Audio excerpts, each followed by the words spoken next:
good evening, and welcome to Science and Sorcery's Pride Special, the show where queer science communicators play possibly queer Dungeons and Dragons to raise money for queer charities. My name is Daphne Wadman, and the world is garbage. But hopefully we're going to make it just a little bit better tonight. Tonight we are raising money for a fantastic charity with what is bound to be an incredible D&D game entitled the 10th Annual Cielarko Pride Festival Drag Dragon Drag Race. There's a lot of drags in there, but I promise tonight isn't going to be one. Now, we're on a bit of a tight schedule, so not going to waste too much time. First of all, let me say, this is not a show for children. I will say the word fuck at some point. I just did it. If you're watching with your children, put them somewhere else and then come back and keep watching. Now, we're going to talk about the charity in just a moment, but you can donate to the charity using our Ko-fi page, and everyone who donates is automatically entered into our giveaways for every £250 we raise. We're trying to raise 1,000. You will be entered in a giveaway to win some merch from our Redbubble shop. It's awesome. You want it. We'll give it to you for free.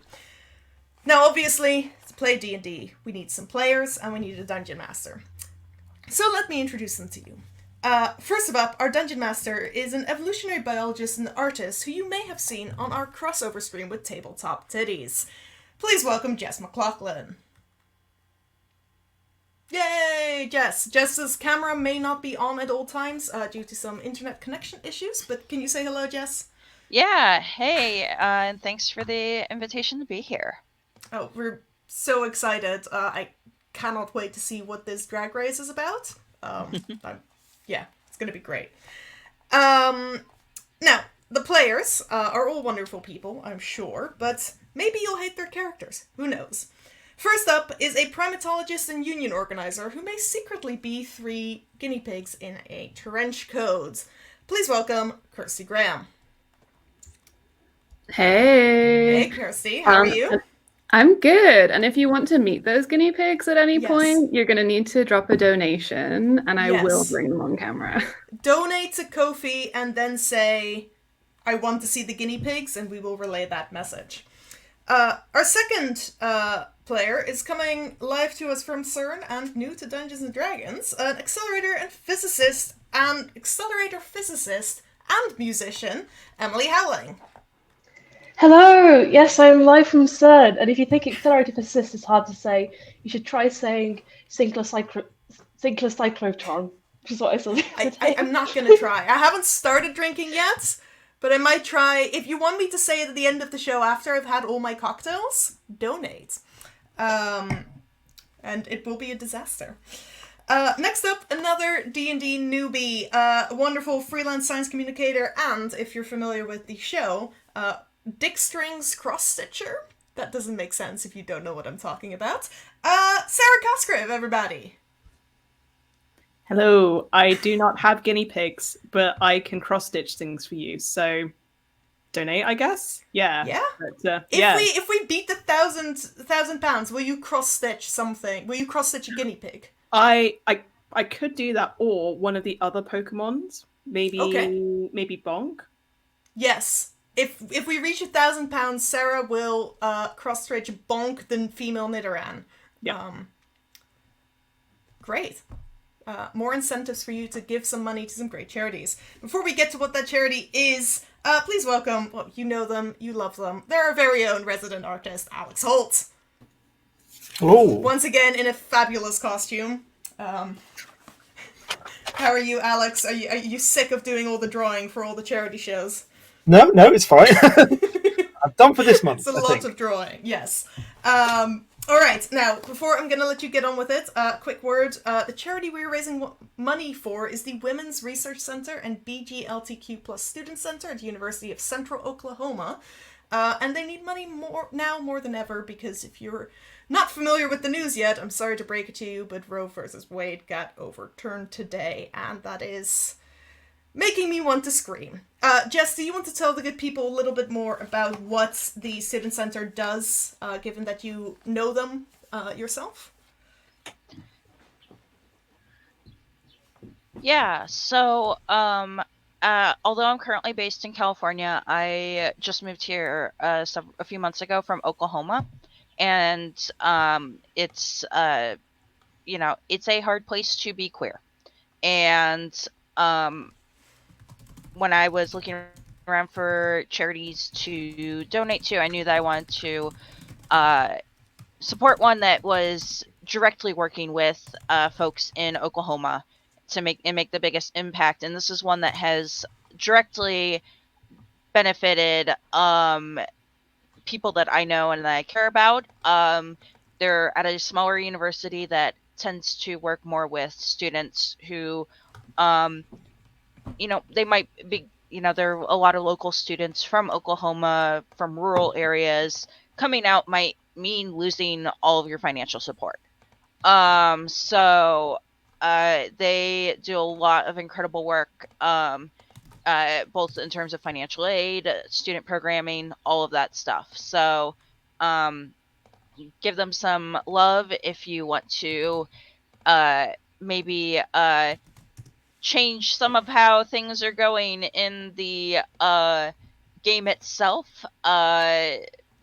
If you would like me to introduce more obstacles or other things, please shoot them some donations, and we'll make that happen. Awesome. All right, and that note, Jess, I'm gonna let you get on with it. If you're in the chat, we are one stream away from hitting our affiliate status on Twitch, so please do keep watching. And yeah, I'll see you all at the end of the show. Have fun.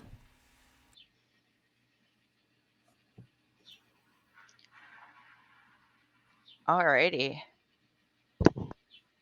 Can y'all hear me? All right, cool. Yep. So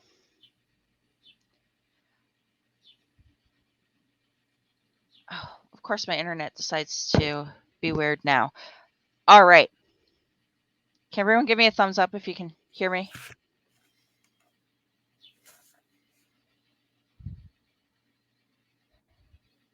All right. So I'm just gonna talk and hope y'all can hear me.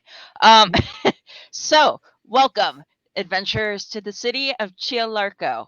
It's a dazzling metropolis famous on this plane and every other for its distinctive skyline of skyscrapers built from enormous gemstones, its fabulous nightlife, and, of course, its month-long Pride Festival, the best party this side of the Feywilds. You and all of your party have been roped in, some enthusiastically, some maybe not so much, into competing for one of the most beloved parts of the festival, the Dragon Drag Race. It's the highlight of the final day of the festival, where competitors dressed in drag compete in a harrowing airborne race on dragons to win the coveted Golden Stiletto. The sky is dazzling clear blue on the morning of the race, and the rainbows created by the city's various enchanters and mages crisscross the sky above in a chaotic web of color. So, by way of getting to know you, all your characters, go ahead and give me a little bit on what you all have been doing for the duration of this festival. So, I'm gonna go in order I see y'all on my screen.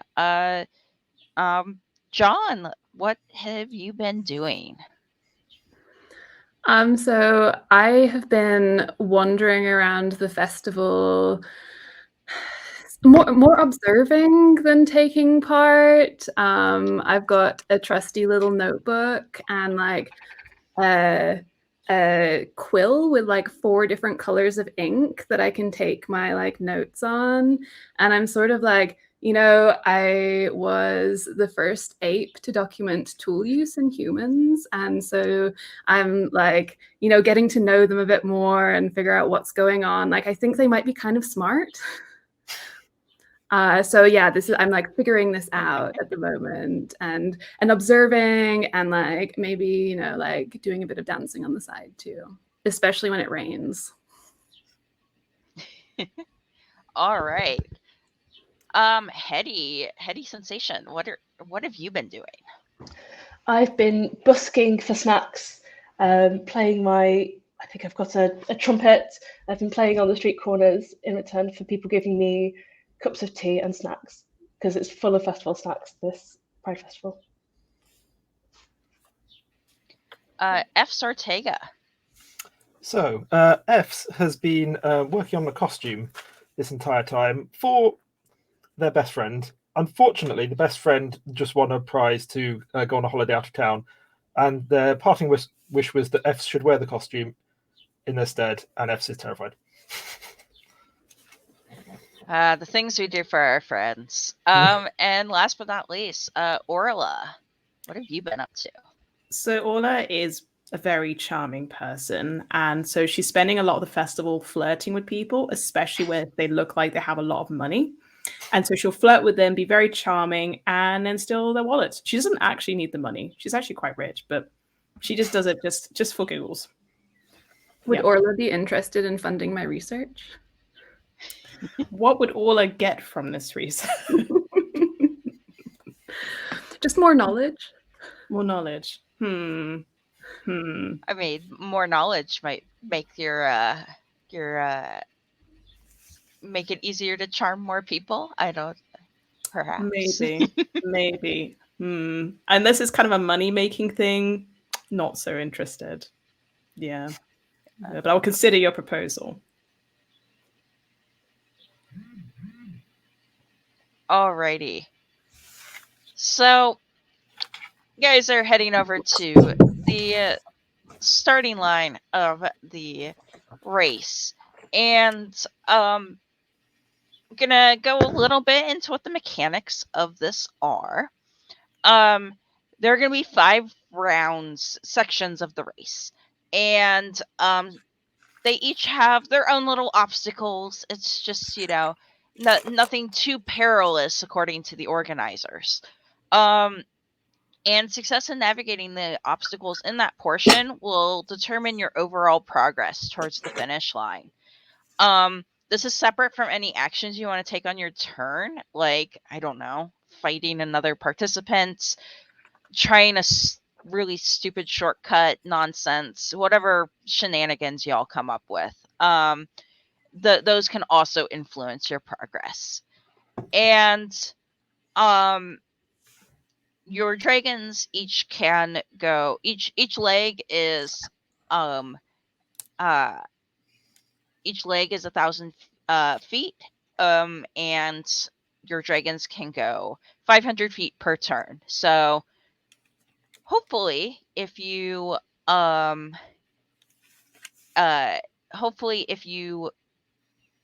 make all of your checks and stuff, you're spending about 2 turns in each leg. However, that can be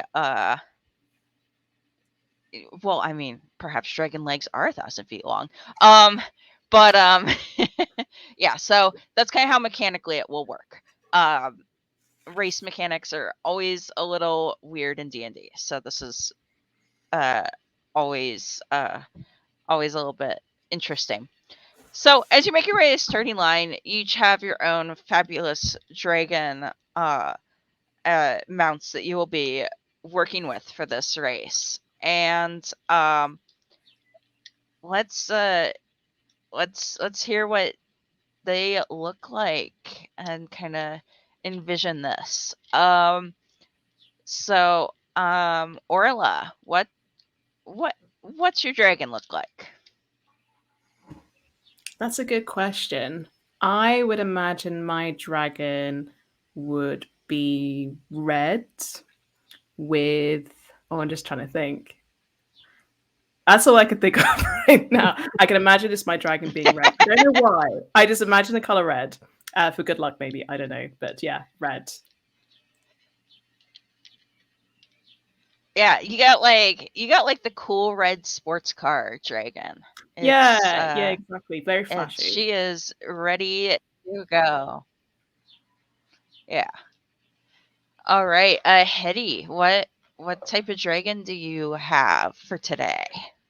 Well, I think it has to be rainbow to match my hair. So it's this beautiful rainbow glittery dragon. Naturally. But it's also a little bit scary. It's got massive long fangs.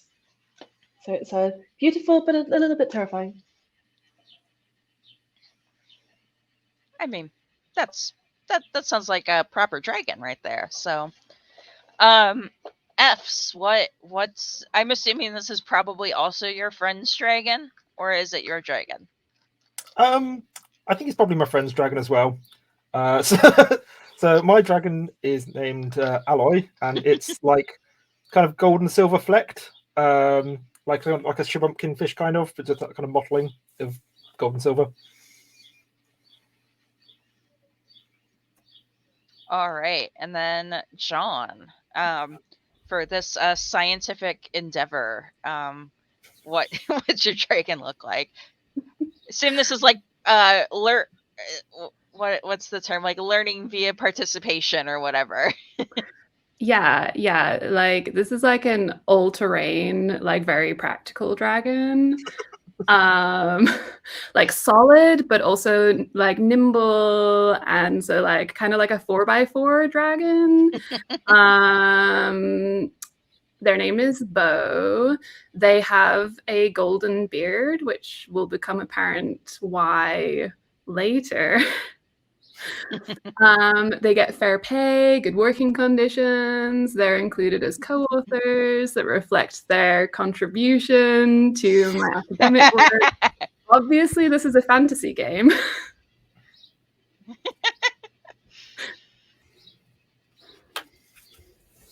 All right. And I will say, I had been thinking about how to make this mechanic work, but I think this is the how it will work has occurred to me now. Once throughout the race, your dragon can get boosted to do basically a dash action, do double the distance a um in a turn. But to do this, somebody needs to drop a donation with who they want to boost. So, I think, in the spirit of audience fairness, we should drop participation. £200 at once, split between the four of us. I mean, somebody wants to do that, that is up to them. There are several other competitors lined up at the starting line, all in just absolutely fabulous drag looks. There is a Aarakocra, who a bird person in D&D, for those of you not familiar. And while most Aarakocra are things like eagles or falcons, this one is in fact an enormous grouse. And in fact, this grouse, who's just wearing absolutely amazing ball gown and just bright red fake eyelashes to match the little I don't know what you call those little blobs of skin over their eyes. I'm an ornithologist and making a fool of myself. Is it a Um, waffle? yeah, but like the wattles that are like on top of their eyelids. Hmm. This is a giant capercaillie. Hmm. And um uh and so Kaylee Caper is her drag name, because I am very imaginative. I learned doing this. I probably shouldn't actually do drag. I'm terrible at coming up with the names. But and as a fun fact, capercaillie are one of the species of grouse that exhibit just spontaneous sex changes. So ones that spend most of their life with female plumage and laying eggs and stuff can later in life just suddenly develop what we'd normally classify as male plumage and start liking and other stuff. So that seems appropriate. So you have Kaylee Caper, the grouse. You have the Moonlight Queen, who is a very pale elven woman on a whose dragon looks like it's made out of the lights of the aurora. Like it doesn't even appear to be substantial. And there are whispers that she might be, in fact, a competitor from the Feywild, although she is very aloof and doesn't answer any questions. There is a dragon that is just the biblically accurate dragon hashtag. Just all wings, all eyes, piloted by an Asimar paladin queen who is basically wearing the Versace armor from the Met Gala a couple years ago. And then there's a steampunk dragon it's a team of Gen Z goblin mode queers just having a great time. I say that even though I'm not Gen Z, but as somebody who literally plays a goblin and might in fact be a goblin in real life. So that is said with all the love in the world. So you've got all sorts of you got some of these competitors that you're going to be competing against. That was a redundant sentence. And you line up at the start. How y'all feeling? Just checking in. Good. I think F's All is right. just terrified.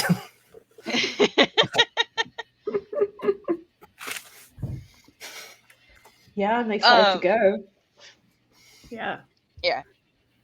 The race official, who is this this very very short and round dwarf whose beard is just like beautifully plated with all sorts of ribbons and beads and just fabulous makeup to match, comes up and just kind of looks over everyone. Well, alrighty then, we're gonna go ahead and get started. And I'm first gonna do a safety check to see, um, just to figure out how everyone's doing and where in the lineup you need to be, just to make sure we don't have anyone getting hit by any wings or anything. Yeah.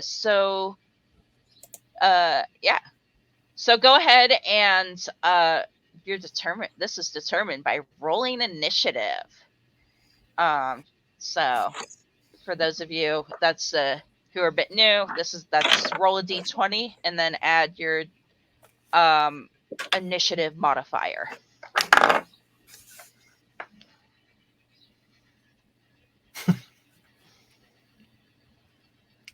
Uh, 16 for F's. 21 for Hedy. 16. Holy cow. 14 for John. All right. It's And then 10 Orla for Orla. might have. All right. Let me just roll a couple other things here really quick. In honor of my other DM, I'm trying not to call out initiative rolls immediately after I roll it because we do that. And then every time he's like, slow down. You need to do it in order. Okay. But we still do it after like 2 years. And I'm normally a more like embrace.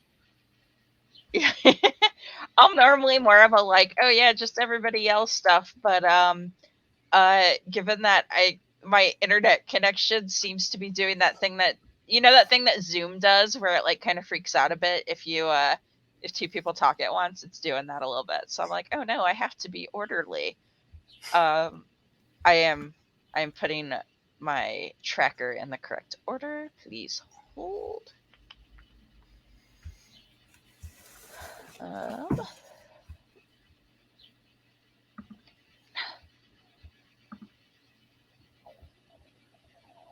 Alrighty. Cool. So, as a reminder, even though this is a race, you do get the same standard combat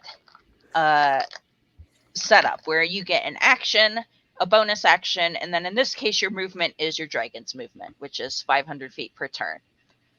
And if you would like to, at various points in the race, you can work together. You can. I am a very I am a very flexible DM, and so if you say, "Can I do whatever ridiculous thing, I will usually say yes. You may not like the fact that I said yes in the long run. You must live with the consequences of it.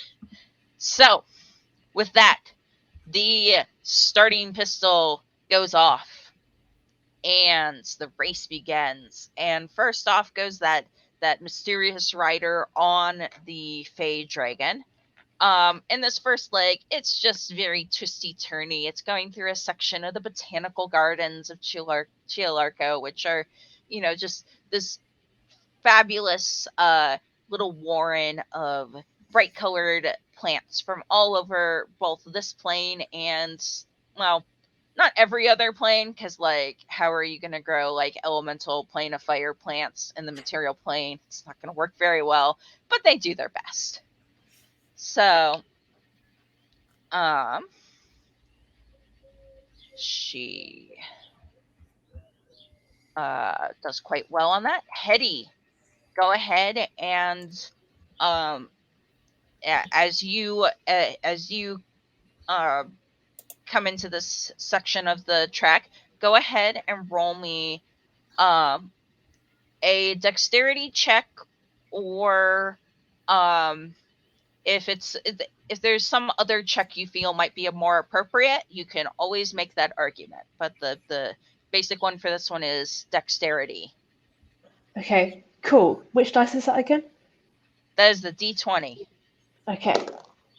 So that's 17 plus 5, so 22. Excellent. You just deftly, on your rainbow dragon, just weave your way through. I imagine that you get some kind of get some flowers from some of the blooming trees stuck in your hair, which just adds to the overall rainbow theme. It's going great. Everything right now is pretty chill. F's, go ahead and Okay. see how you do with it. Before I do that, am I allowed to cast Long Strider on my dragon to give it 10 extra foot of movement?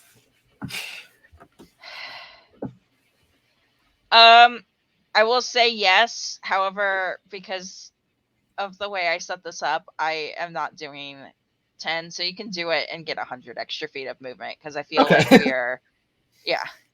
we're kind of working in that range of numbers. Okay, I like just the idea just slightly full, but that's fine. Okay, so Dex check, you say? 9. Yep. Well, you don't do too badly, because you do have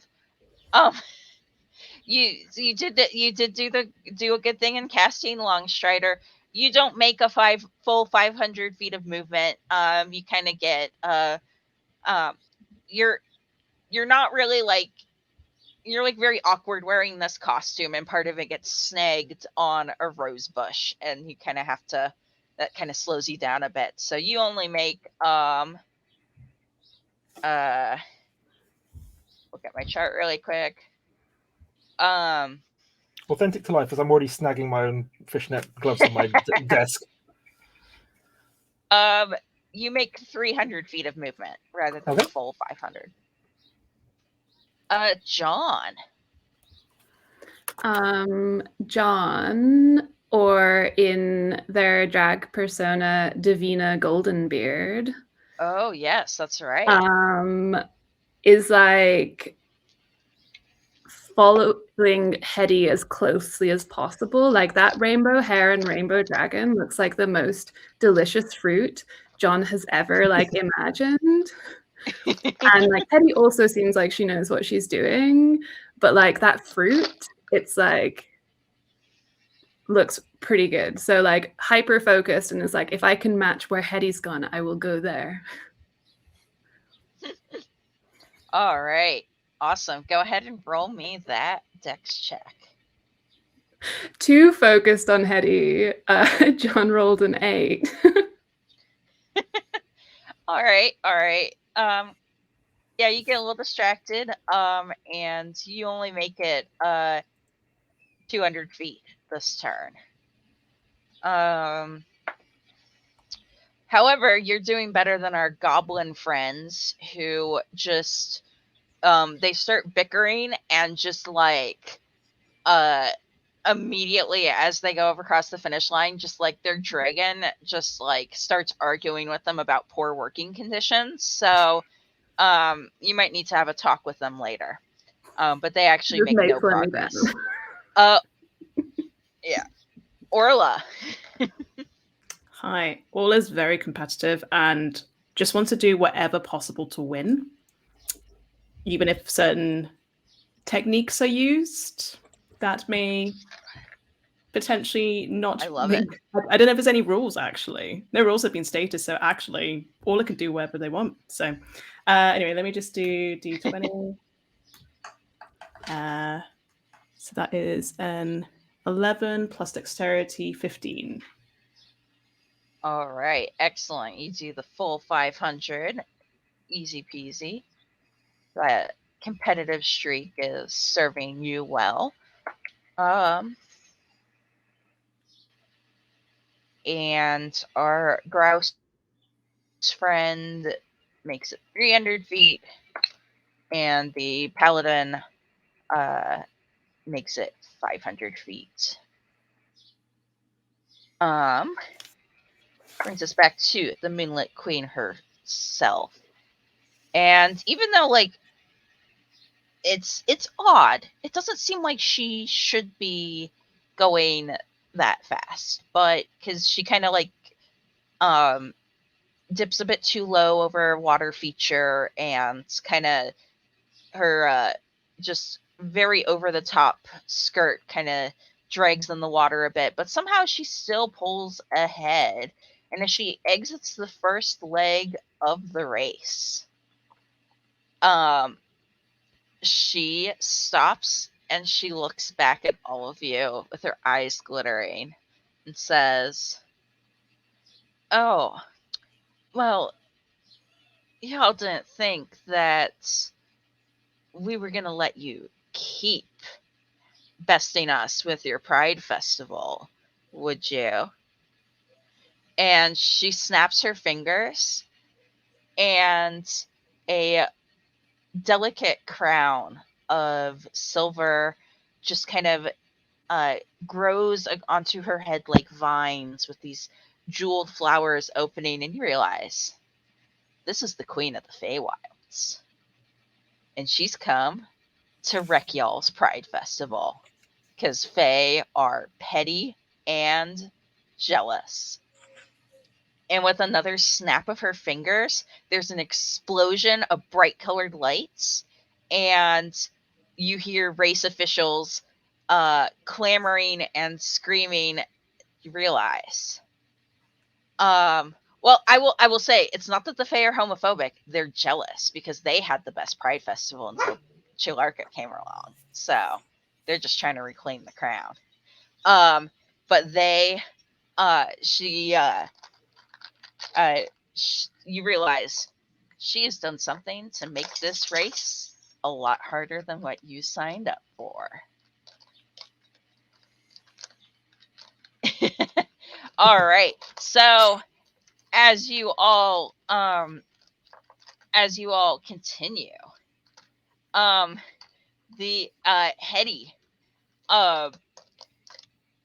you need to make another dex check, but you notice the vines and stuff are starting to grow. Just all the plants in this botanical garden are starting to just like they're growing before your very eyes, and you know these enormous flowers are blocking your path, and you need it's still a dex check, but it's going to be a little bit harder this time because the Fae Queen is just wrecking everything. Okay, 10. So that's 12. All right. You're not quite out of the botanical gardens yet, but you make 400 feet of progress. F's. Am I allowed to use an intelligence check to kind of, knowing I'm not that good at dexterity, just to like plot a course ahead of time that's better? Sure. You could do that. You can use an intelligence check to scout out a better path. Nat 20 plus 6. Oh my gosh. absurd. You realize, oh, well, rules are out the window. So, and you're on a dragon, and dragons can fly. Why are you flying through the botanical gardens when you could just fly over them? So you do that, and you just smooth sail full 500 feet. And you're now Or at is it the 600? 800 foot. What? Is Oh, it, or is it 600. Yeah, it is. You're you and Hetty are at the same um same checkpoint, about 900 feet. John, what would you like to do? John sees the vines and things starting to grow and wields his trusty hand axe, which is one of the tools that he's picked up from his human study subjects, and tries to go like and dodge the vines, but where he can't, he'll try to like slice them away. Make an attack roll.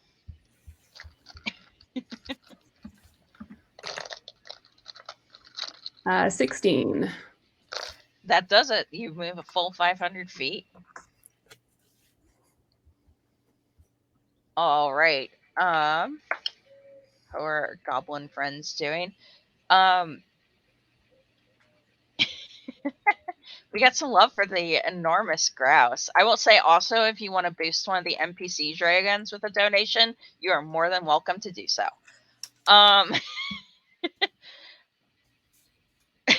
To let the enormous grouse win, donate now. So you hear all of the sudden back from where the goblins were stalled out. All of a sudden, their dragon just belches flame and clears a much wider path through the first part of the botanical gardens. Although there seems to be a certain level of consternation from basically everybody. Like, there's not a ton of rules, but that's definitely not allowed. And maybe they should have written that down. So they, with the path now cleared, move ahead, and are now level with Orla. Orla, it's your turn. So, as we know, Orla doesn't like to stick to rules and wants to find a shortcut to try and get to the finish line as quick as Yes. possible. Yes.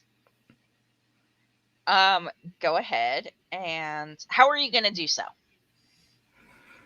You going to try to poke your head above the trees and scout things out, or are you going to try to use some other method? That would probably be the smart thing to do, but I'm not sure if Orla's probably thinking that way. I think she tries to probably use brute force and try to go through a set of trees. Go ahead and I'll give you the option. You can make this a athletics check, or if you would like to attack the trees with something that one of your weapons that you have, you may do that. Oh, okay. What weapons do I have? I don't know if I have any weapons that can attack trees. The only thing I probably would have is anything can attack a tree. Yeah, I guess yes, I would attract the trees. Yes. All right, go ahead and roll an attack roll with, what did you say it was? I will do it with an unarmed strike. That's what I've got here. Is that right? Sorry, You love to see it. Attack, and I'm like, I don't feel sneak attack feels right for the tree. Yeah, no, I don't think you can apply this one. Orla punches the tree. Yeah. So do I just click on the? Sorry, it's a bit like where it says. If you're in. Right. Yeah, you click there if you're on like. Are you on D&D Beyond? Yeah, or I something am. similar. Yeah, I got like a 5 + 3, so 8. All right. doesn't work quite as well as you would hope.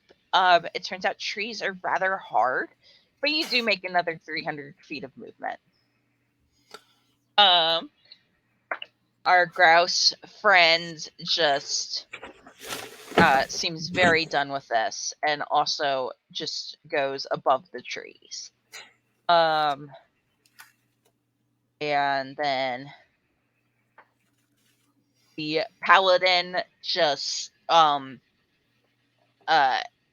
who is very upset over this blatant rule breaking. How dare!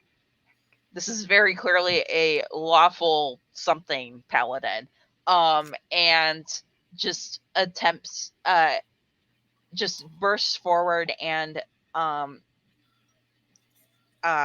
does a smite on a large portion of the botanical gardens, which are now looking pretty rough. Y'all have done some damage, but they make it to the end of this section.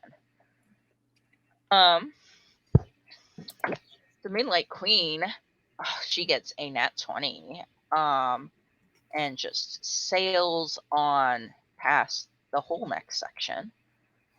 Hetty, as you approach this next section, you you're like just coming out of the trees, and you realize the swarm of colors that you thought was just like a dramatic, everybody just thought was like a dramatic effect. It's in fact, it's still there. It's still this blinding, pulsing area of bright colors. And it's in fact an enormous swarm of pixies, and who are just it's like a disco in there. And it's going to be really hard to get through this without being blinded. So you can roll a con saving throw to avoid that, or come up with some other way through this obstacle. Okay, I'm gonna do the con saving throw. No. How? Oh, aha! Here we go. Oh, I got a 19. Nice. All right. You easily make your way through that. Anything else you want to do? Because I will remind you, everybody so far has been using actions, but you do get bonus actions. And Okay, if you want shenanigans, yeah. I could have like maybe used some scales for my dragon as like sunglasses. That would I have like been a it. fun way to do it. I like that. Cool. All right. F's. You Okay. are almost. You are So what are you saying? almost out of the botanical gardens, enough so that you are now approaching the pixie swarm disco. Okay. I think I will cast Tasha's Caustic Brew, which is like a 30-foot line spell to like clear a tunnel. Alrighty. So that's, I guess, a dexterity 14 save. All right, let's see. On every creature in the line, but I guess as there's a lot of them. It's a swarm. It's mechanically it's a swarm, so luckily that's easy to account for. It makes it. Go ahead and roll damage, and I'll say that. I know it's only half damage, but I'll say that the amount that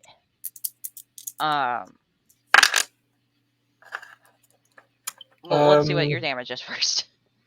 Is it? Do they take half damage or do they dodge it entirely? I'm not super familiar with that spell, so. It doesn't say about half damage. So I don't know if that would hit, but it would be 4 damage if it did. All right. I'm gonna say it's 2 damage. We'll just do it half. It feels like that should be that.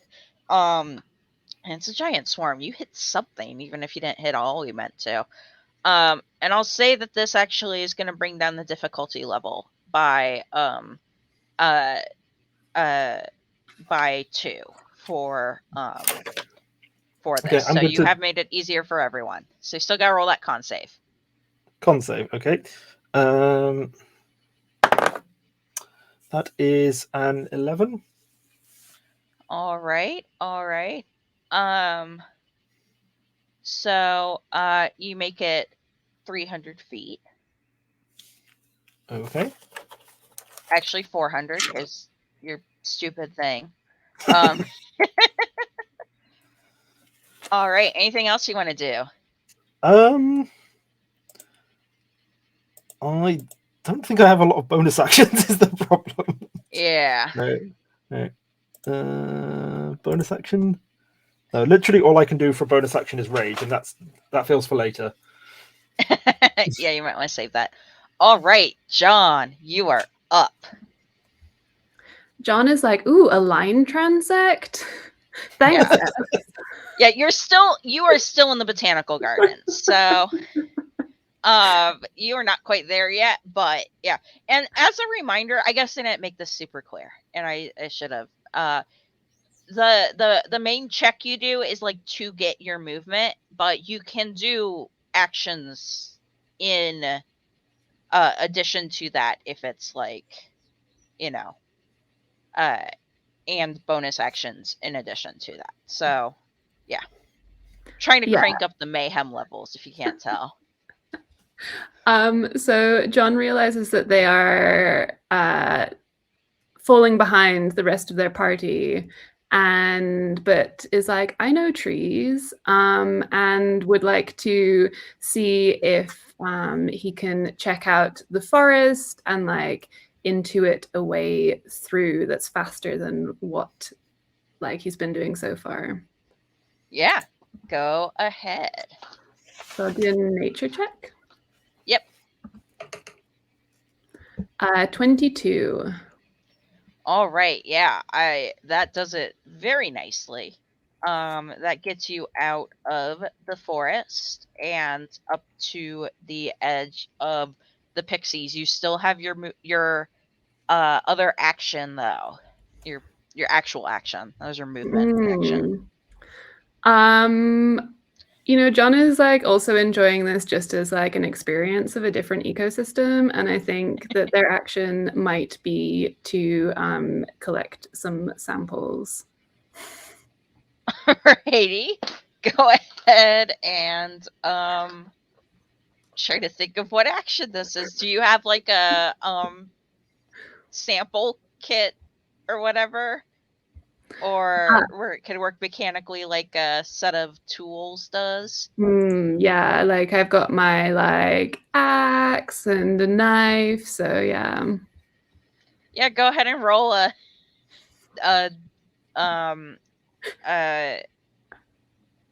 dex with proficiency, I think. Okay.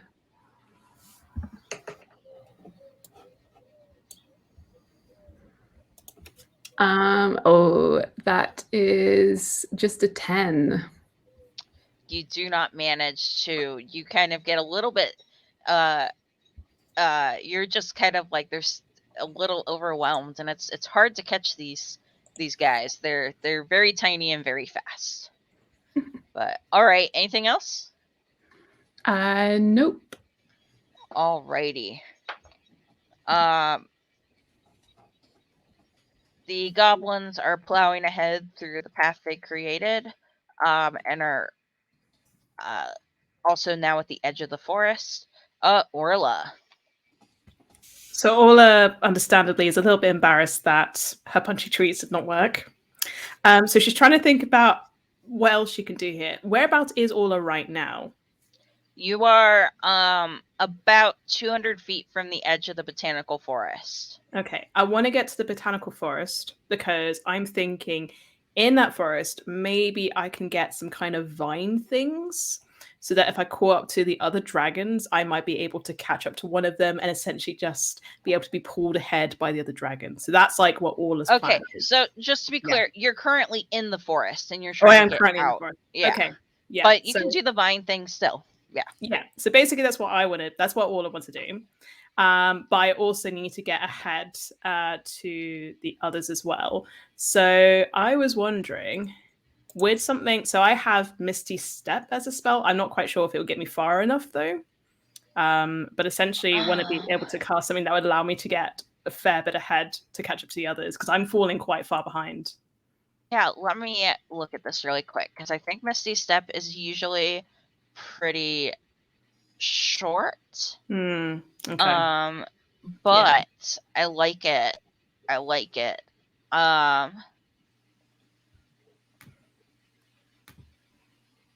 If you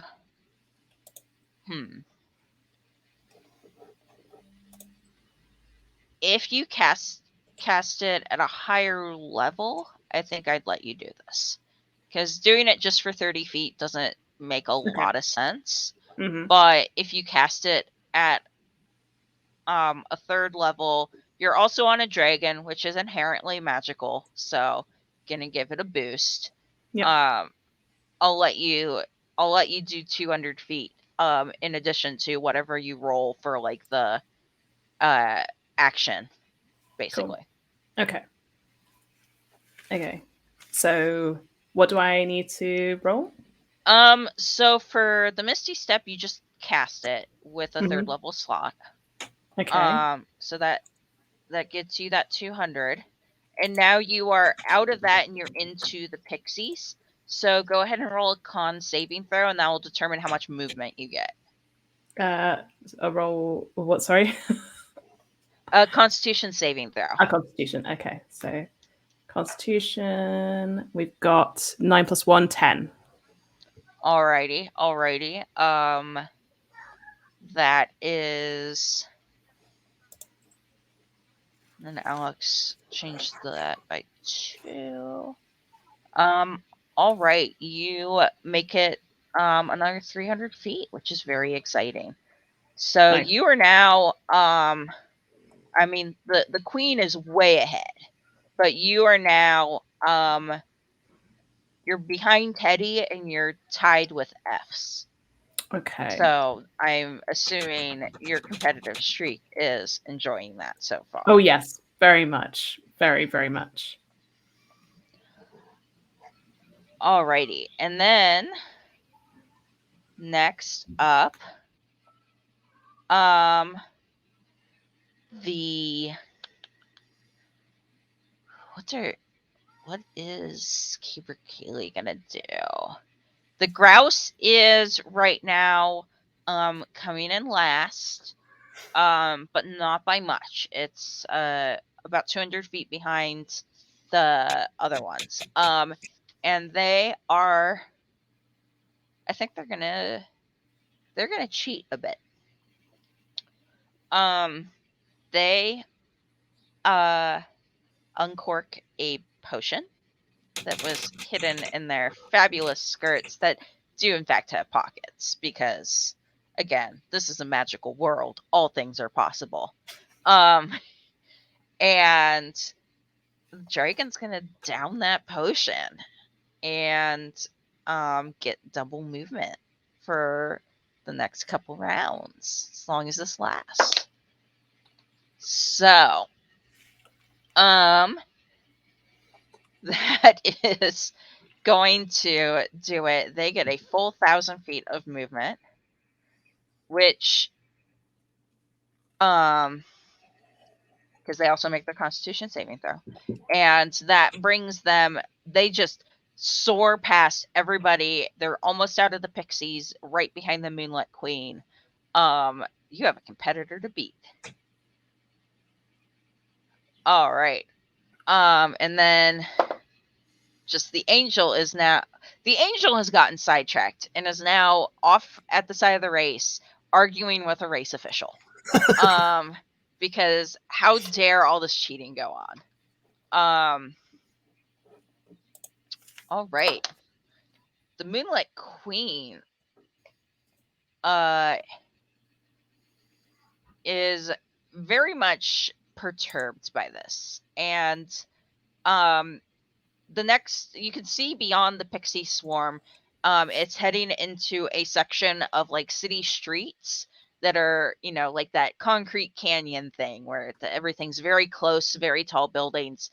Except all the buildings are made of gemstones, no concrete here. And uh that same plant growth that you saw in the botanical gardens is happening here, but like even more so. There are just giant plants with waving tendrils trying to grab onto things growing out of these buildings now. But she looks very perturbed by this. And I think she's actually going to do a thing which is probably not going to be appreciated. Not sure I like the sound of that.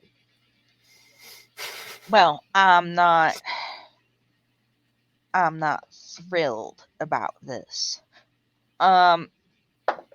She's gonna cast her Moonbolt. And the Caper Kaylee. Which hits. And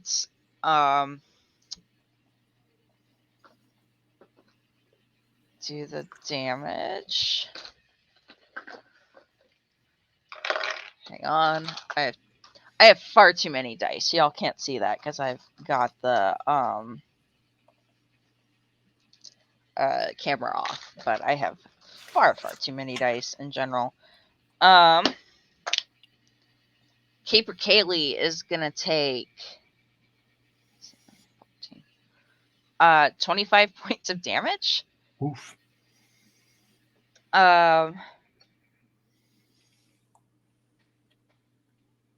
And then has to make a wait, no, I think that's a no, that other thing doesn't happen. All right, cool.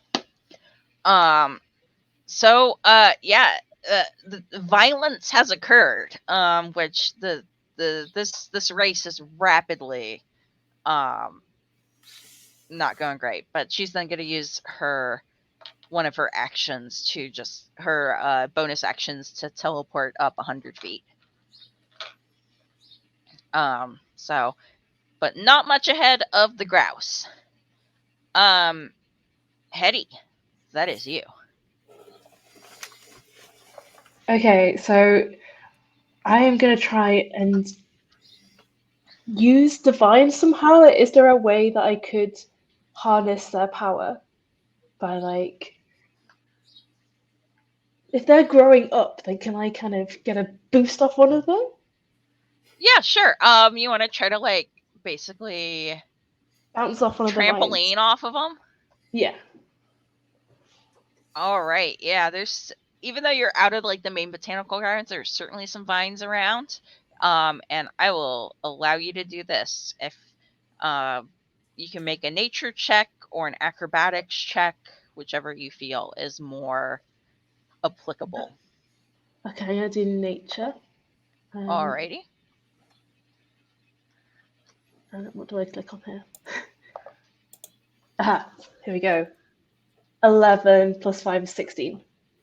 All right, excellent. That just sails you a full 500 feet. You now are actually ahead of the grouse, who looks rather singed with radiant damage, and you are only 100 feet behind the Moonlit Queen. Cool. F's, it's your turn. Okay, so Unless you had anything else you wanted to do, Hetty. All right. I do something nice for the grouse? I feel Sure. bad for the grouse. What can I do? I think I have like a healing spell. Can I do that? Healing word? Sure. I don't know if that's a wise decision. I'm appreciating that this bad pun that I came up with, I don't think even qualifies as a pun, has like become a character we're now deeply invested in. So yeah, go ahead and roll your how much healing. How much does it heal for? 1d4 plus 4. All So, right. then it's not doing anything. I'll just roll a d4. All right. Uh, I think my internet connection has now improved enough that y'all can see me. I rolled a 1, so so that's 5. You know, I tried, Grouse. that's better than nothing. They look at you very appreciative. Cool. Alrighty. And with that very nice action, F's, now you're up. Okay, so I am going to cast Guidance on Alloy to give myself an extra D4. To my... I can't do anything otherwise. F's just gonna win just by like, I don't know what I'm doing, but I guess I'll do this. I'm just like holding on, going the whole time. Hashtag grad school. Okay, so just so you know, I'm not lying. Oop. Nice. So that is 28. Oh my god. Yeah, I'm gonna say with that, you make it through all of the pixies, and you are now you pass Hetty, and are only a little bit behind the Moonlit Queen now. Okay. Anything How can I put else? myself back on screen, not my messy room? Anything else? There's not a lot I can do. I'm just going to just give Alloy all the sort of like good vibes I can. That's Alrighty. Cool. John, your turn. I realized after the Pixies comment that I should have said I was collecting botanical samples rather than pixies, Okay. and that it got a bit dark there.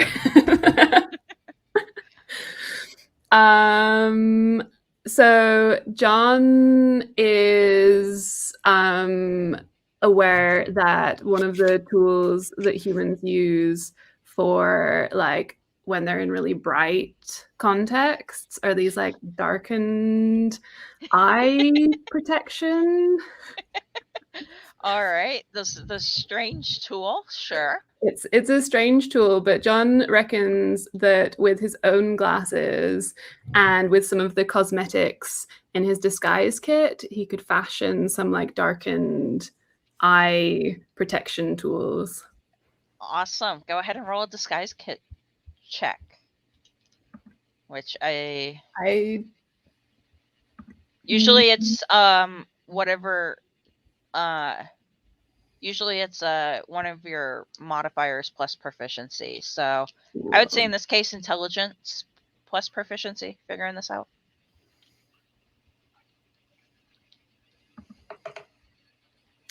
That is 13. All right, that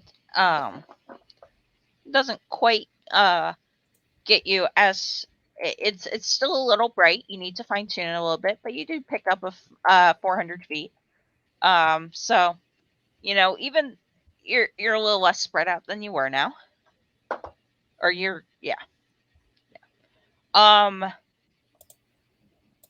behind you, you hear a loud commotion as the goblins who tried to get their dragon to breathe fire again accidentally manage to set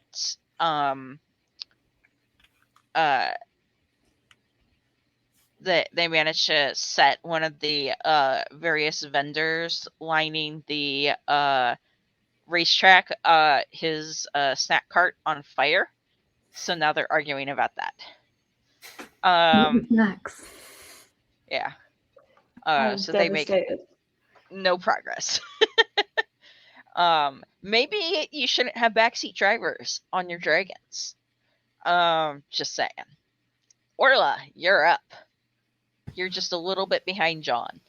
I'm a little bit behind John. Okay, can I use how is John not too far ahead of me? But could I use the vines on John then to then try to get onto John's dragon to pull me? Actually, I originally thought maybe to pull me along, but also to somehow like, I'm just trying to think about how could I get John's dragon to end up being behind me as well. You want like using the knife. slingshot?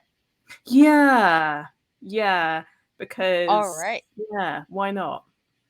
All right. Cool. Go ahead and roll. I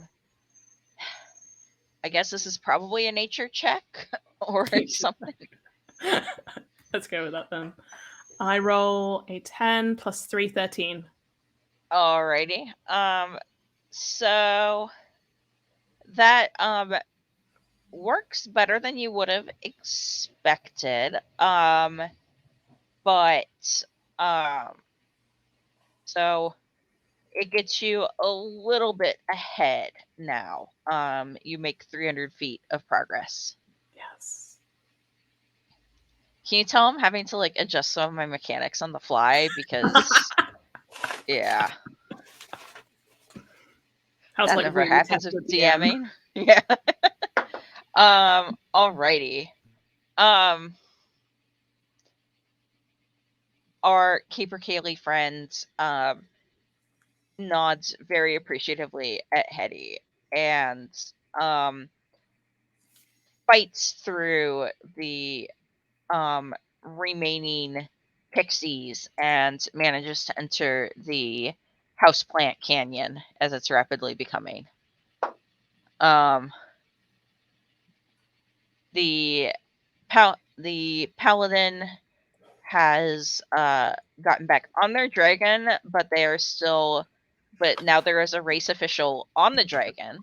Clearly they're trying to get this whole thing shut down, and they're just fighting and arguing their whole way through and only make a couple hundred feet of progress. Alrighty. And I think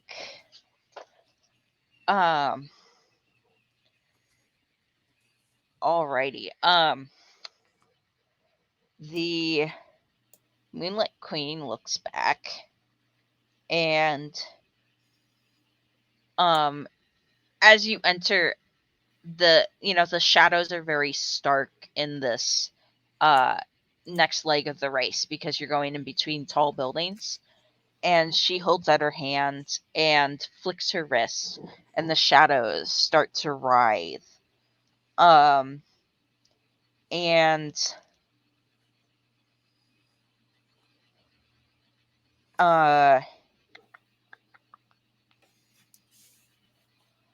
cool.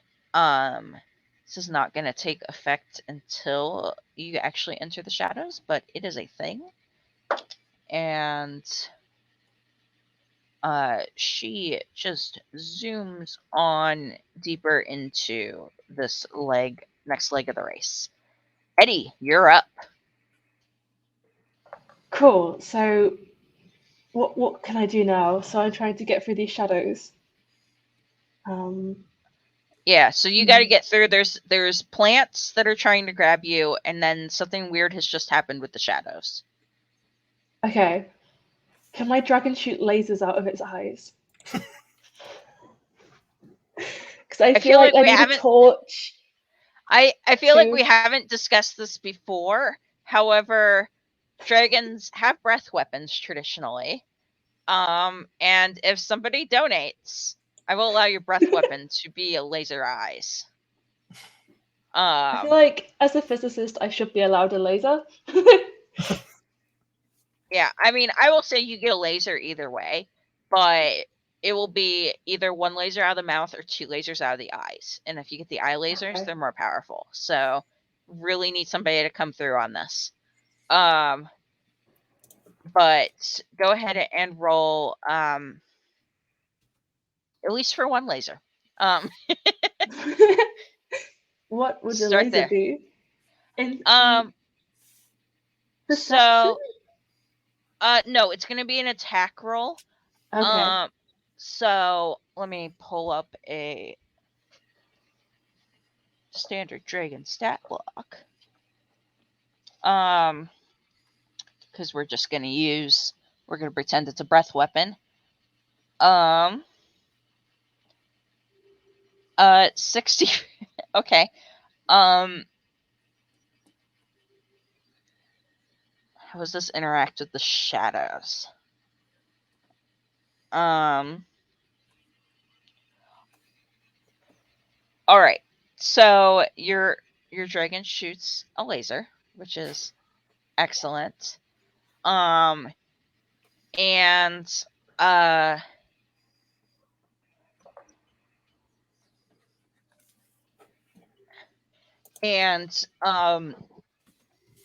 you can see, and but as you enter, you do need to roll me a Mhm. dexterity saving throw. And I need you, because of your laser and how it's messing with the shadows and light, you do get to roll this at advantage. So roll 2d20s and take the higher one. Okay, cool. So the first one would give me 16, and if I do that again,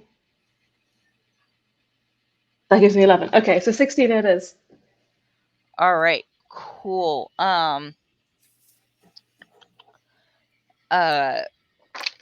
Oops. So you're going to take a little bit of damage from this. The shadows reach out and try to grab at you, and they don't quite make it as much as you would have expected.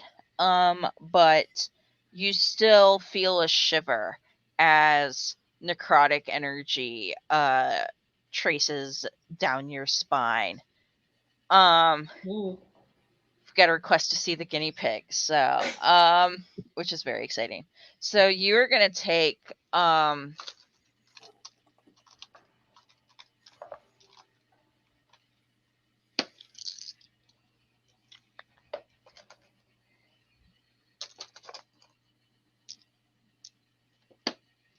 fair bit of damage. I apologize.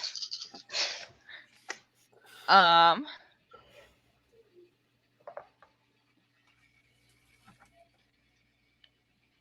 did my loads of safety training and everything. I thought I'd be okay.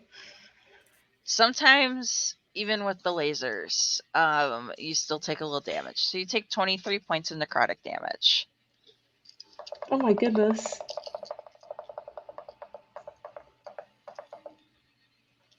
I am very damaged now. All right. Yikes. All right. But go ahead and I already had you roll for that. However, that is enough that you still get full movement this turn. So you're still only a little bit behind the Moonlit Queen. Anything else you'd like to do? I'm gonna quit while I'm still alive, I think. Alrighty. Just take a few deep breaths. Yeah. Alrighty. F's, it is your turn. Okay, how far am I behind the Moonlit Queen at the minute? 600 feet. Okay. I do not have any spells that work at that range.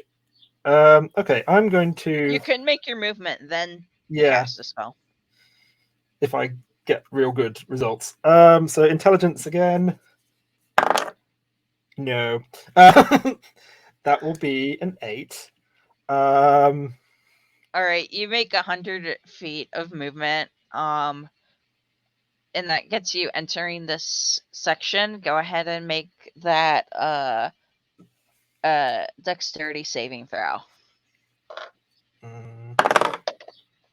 That will also be an 8.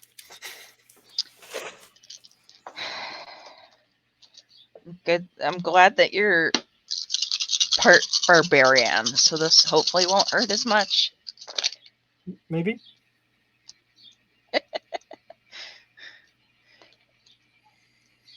You take 25 points of necrotic damage. Okie dokie. That's a lot. All right. The shadows reach out, and again, that necrotic shiver, as these twisted forms of darkness kind of just, I don't know what the words are for this motion, at you. I don't imagine it's nice, whatever it is. All right. And that brings us to John, unless there's anything else you want to do. Nope, I think I'm good. All right. With my somewhat modified eyes of the eagle, can I see what's happening up ahead?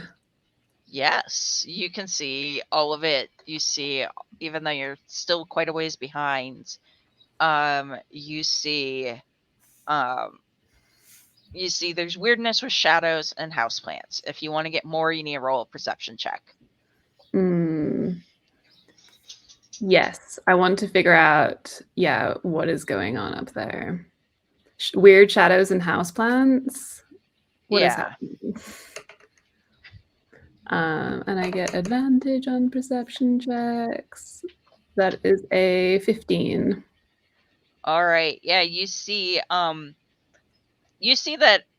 the shadows are moving in ways that are not connected with what the things they cast are doing, and that everybody who is touched by them seems to take some sort of damage. And also the course itself is being choked by these giant plants growing out of the houses. They're house plants. Plant houses. Oh no. Can I try to catch up to whoever's closest in front of me of the party and see if we can figure out a way through this together? Yeah, Orla is just a little bit ahead of you, has not actually entered this leg of the race that seems to be particularly dangerous yet, but she's the closest to you. All right, I will aim for Orla then. Alrighty. You are still in the area with the pixies. Go ahead and roll your go ahead and roll a con saving throw, but you have sunglasses, so you can do it at advantage. Cool. I am not rolling well today. It was a 9 with advantage. You do at least catch up with Orla. Good. That was my plan all along. I gestured to Orla with like arm raises and a hand fling and like nod my head. And Orla understands this to mean, what are we doing? What's the plan? It looks like trouble up ahead. How do we get through these shadows and houseplants? Yep.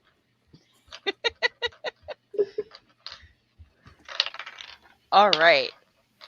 Meanwhile, you hear behind you the team of goblins and the dragon seems to be back on the course and are trying to catch up. And then Orla, that's your turn. So Orla's thinking, well, I guess I'll work with you. I guess, if it means that we can get way, way ahead. Okay, so the houseplants are a problem.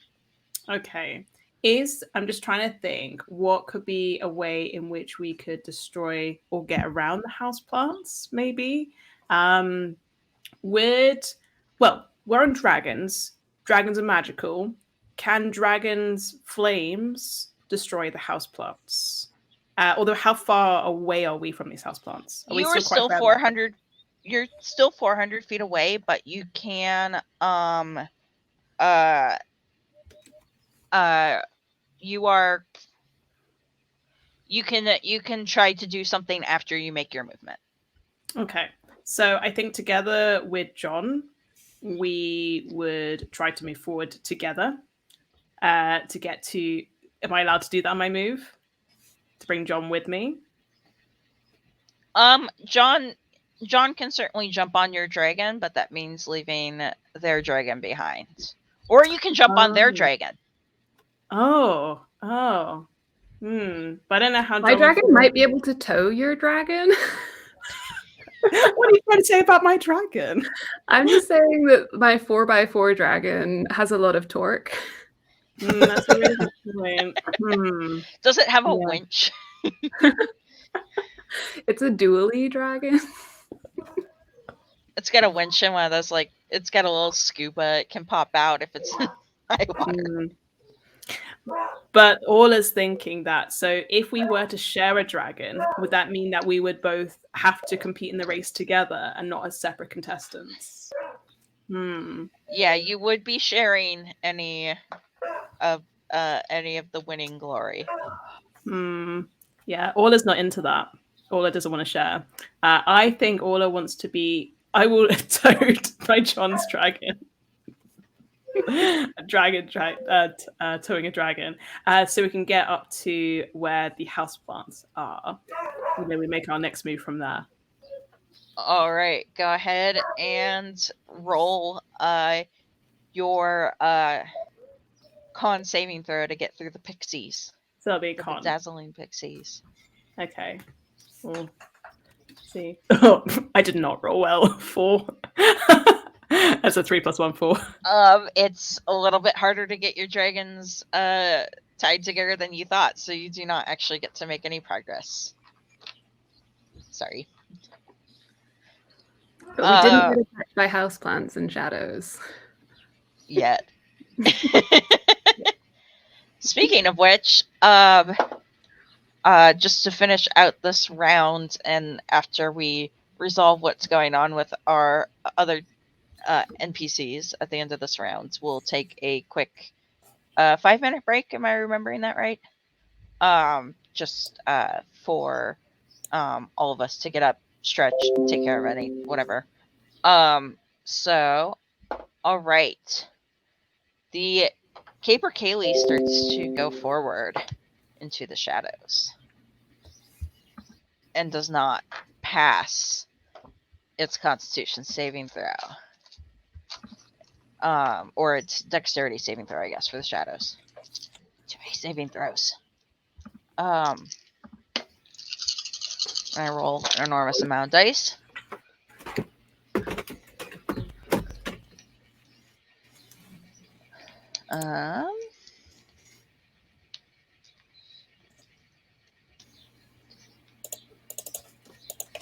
This is where y'all learn that I'm secretly quite bad at math. Grouse is going to take 28 points of damage from the shadows. Oh, dang. Still up, but looking rough.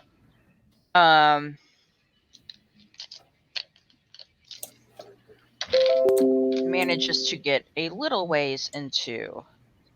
Actually managed to get about halfway through that leg, though. Then, so far behind everybody... Oh, the paladin with the race official manages to roll quite well and is now almost through the pixies.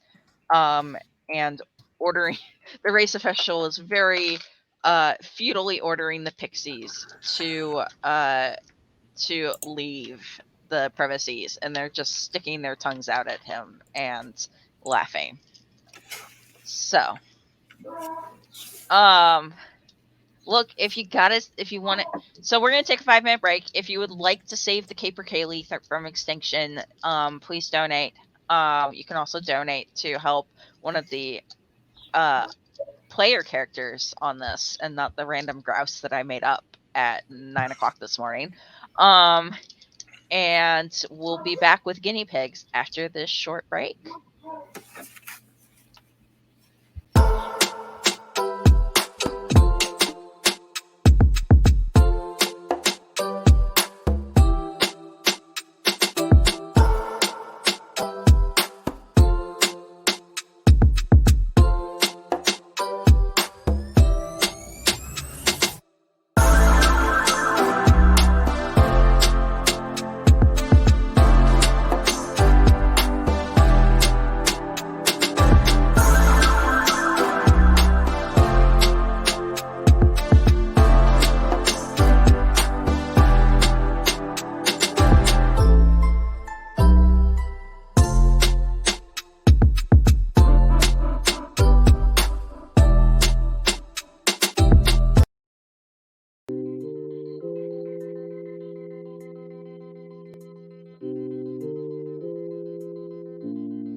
Hello, everyone. I hope you're having a great time watching our show tonight. This is just a very quick shout out for one of our great friends, the Tabletop Titties, the weekly queer and feminist TTRPG live stream team who are back for their third season and it's running right now. And they're once again going to be streaming both Dungeons and Dragons and Vampire the Masquerade.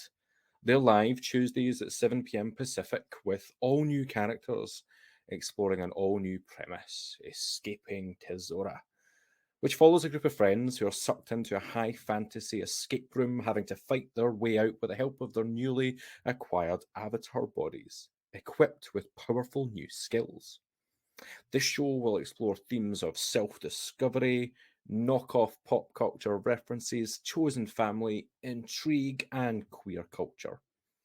And then, Wednesdays at 8:30 p.m. Pacific, Tiddies by Night returns with its second season, and the stakes have never been higher. With the recent release of Bram Stoker's Dracula, the city of London is bound to panic over the alleged existence of vampires. Will the investigators of the occult and unusual be able to hold back the wave of fear, or will they break under the pressure? Good thing they'll have two new kindred joining the coterie. Catch the streams live at twitch.tv/tabletop titties. Or you can catch up with video on demand at www.youtube.com/tabletop titties.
Oh my god. I have got cucumber for them on my desk, but it's just out of reach, which is a little sad for them. This is Sputnik. Oh my goodness, the reverse camera is confusing. This one's Sputnik. And this is Laika. And they're very chatty.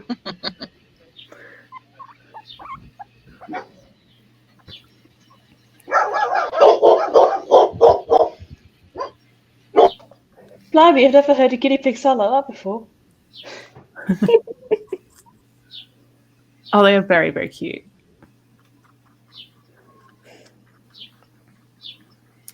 Or both. Yeah, I used a 5-minute break to make my hair more obvious. Alrighty, so we are back. Just a reminder, if you didn't get a chance to donate over the course of the break, please, if you get a chance now, there are fighter jets flying over my house, which are very loud. So I apologize. Also, if we want more pets, if you donate, I will have my dogs come sit on the couch with me while I DM, and turn my camera on for that. So y'all know what to do. Although I don't know how they can compete with that. Oh my gosh. All right. So, all right. So as the next round starts, the Moonlit Queen is in the lead, followed closely by the fan favorite, the Caper Kaylee. Then Hetty is neck and neck with them. And F's is not too far behind. The no fun rule enforcer paladin is behind them. Then Orla and John are right next to each other, and then the goblins are still figuring things out behind. I have to turn my camera off again for the meanwhile because I don't know what's going on. Anyways, alrighty. So,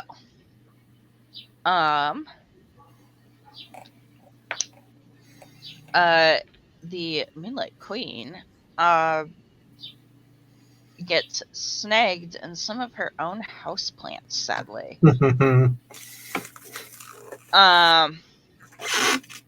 And so she only makes a little bit of progress this turn. And then Hetty, you are up. You have taken some significant damage from these very mean shadows. Oh no, we lost John. Okay, so I'm neck and neck with the Caper Kelly, and so I want to make an alliance. Can y'all hear me? Yep. Yeah. Sorry. So can I cast a charm on the Caper Kelly? What would you like this to accomplish? Because then we could work together and be friends, and we could, like, you know how cyclists, like, take it in turns being in front when they're on the same team, so they could be in each other's slipstream. I feel like we could team up and be more like aerodynamic together.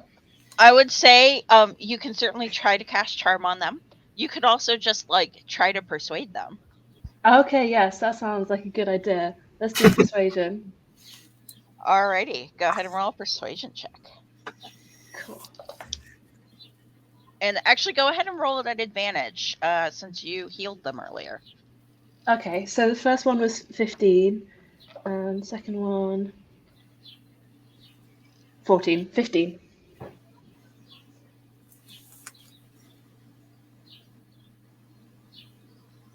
I didn't catch that. Yeah, oh, sorry. I didn't catch that because it froze. What did you roll? 15. All right, that does it. Yeah, they nod and. All right. Take the point, and they are actually going to go ahead and return the favor and cast Healing Word on you as well. They're going to heal you for 14 points. Nice. I get on really well with all the birds. Yeah. Alrighty. Go ahead and roll a dexterity check. Oops. 12.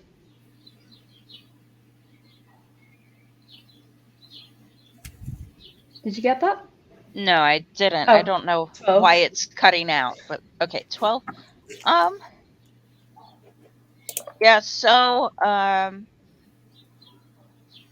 you are now neck and neck with the queen. Anything else you'd like to do? No, I'm gonna just enjoy my time with the Caper. I think I'm good. Alrighty. F's, you're up. Okay, You've so just entered the shadows and plants cavern. so I'm gonna just see what I roll at, and then decide where to go from there. Um, not great. That Hang would on, be you just cut out for some. that was 11.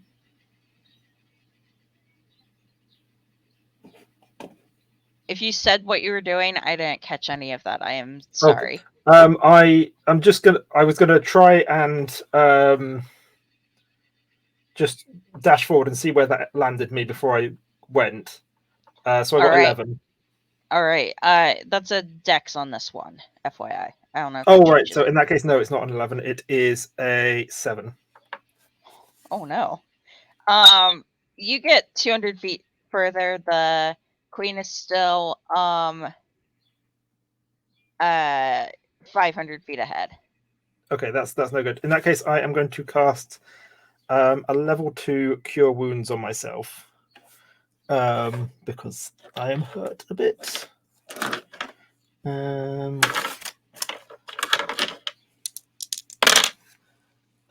So that will be, I will heal 11 points of damage. I'm sorry, it cut out when you said that. What are you doing? Cure wounds on myself, 11 points of healing. Excellent. All right. All right. And I figured out why it's cutting out. Every time somebody, because my internet connection is doing weird things, every time somebody posts a comment, it was like interrupting the video stream. I don't know. Feel like we should be better than this in 2022. Anyways, got that figured out. John, it is your turn. Yeah, I think Orla's plan made a lot of sense. Now that we've like managed to like hitch the dragons together, I'm gonna like continue to tow us towards those house plants, and then we can try to use some fire on them. Very exciting. All right. Go ahead and roll. You're still in the area where you need to do a Constitution saving throw.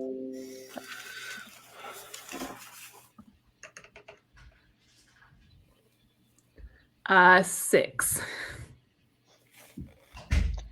Oh wait, you get to roll at advantage though because your sunglasses. Ooh, okay. Let us hope this is better. That was a 5. Oh my gosh. I'll take the 6. You know, you get a little bit further ahead. The pixies are mainly swarming the other guy now, so we'll say that you both get with your dragons hitched together, you both get to the edge of the plants and shadows cavern. Can we start trying to set things on fire? Absolutely. Always. Go ahead and roll an attack roll for your. I'm assuming you want to use a dragon breath weapon, or do you have some other means of Yes. fire? I have not set up a dragon. What would you like me to roll? Go ahead, and these are adult dragons, so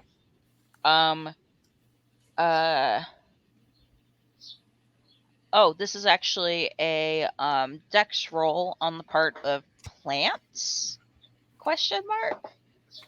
Plants aren't very dexterous. I mean, not in this time scale of things. They do not make it. So go ahead and roll 12d10 fire damage. How many d10, sorry? 12. Wow.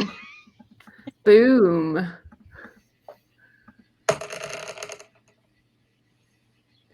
Uh, 65. All right. Yeah, you basically clear all of the houseplants for like the first half of the course. Or of this section. So you can actually both move 500 more feet. So nice, better problem solving with fire. What problems doesn't fire solve? I mean, I can think of a few. Um,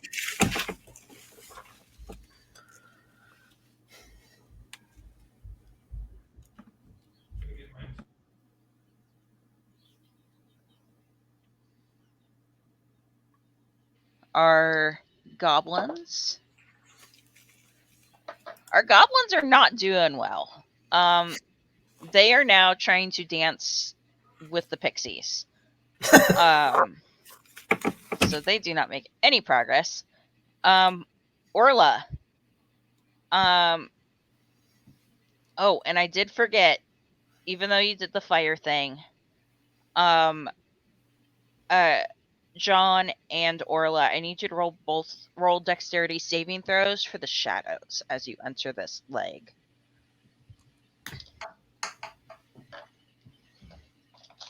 I have 15. Yeah, 14.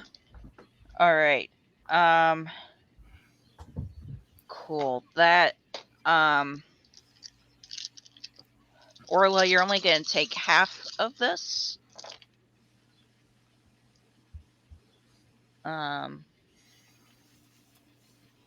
Please hold for math. All right, John, you take 15 points of necrotic damage. Orla, you take 7. Because decimals don't exist in D&D. Now, Orla, you are halfway through this canyon. What would you like to do? What else is in this canyon? So how far have we actually got through the house plants? What else have we got coming up? Okay, so you basically got through the first 500 feet of the house plants. You have another 500 feet to go. You can't see what is. This is basically like a couple of city blocks, and you can't quite see because there's a very sharp right-hand turn at the end of this block. You can't see what is beyond it quite yet. The queen is about 300 feet in front of you. Okay. I would like to be able to see ahead, to see this right-hand turn, to see what's ahead. Alrighty. Do you have something that would be able to do that? I don't know. It's the question. Lasers. I'm just trying to think. Because I'm just thinking, like, in my could I either cast a spell, or could I've had, let's say, in my bag a set of binoculars that are magical, so they let me see really, really far ahead? I mean, you didn't say what uncommon magical item you had, so No, I didn't. No. I could allow that.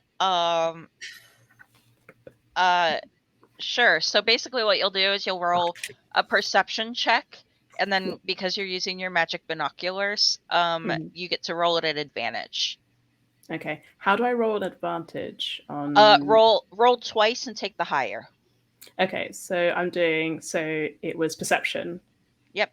Twice. So first is 12, second roll is 10. So yeah, it'll be 12. All right. You can't really see anything, but you hear the unmistakable sound of very loud pulsing dance music coming from that direction. Intriguing.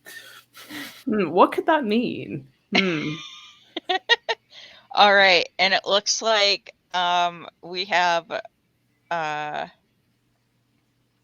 do you want to do anything else? Do you want to go forward more? I want to see if we can go forward more with more fire.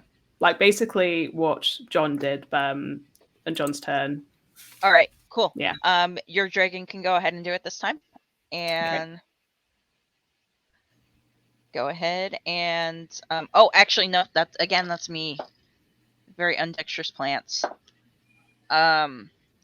Plants are incinerated. Well, plants are. Go ahead and roll me 12d10 damage. 12d10. How do I actually roll more than one? I actually don't know how you do that if you don't have it in D&D Beyond. You do, right? I just don't know where it is. There's the little dice in the left-hand bottom left corner.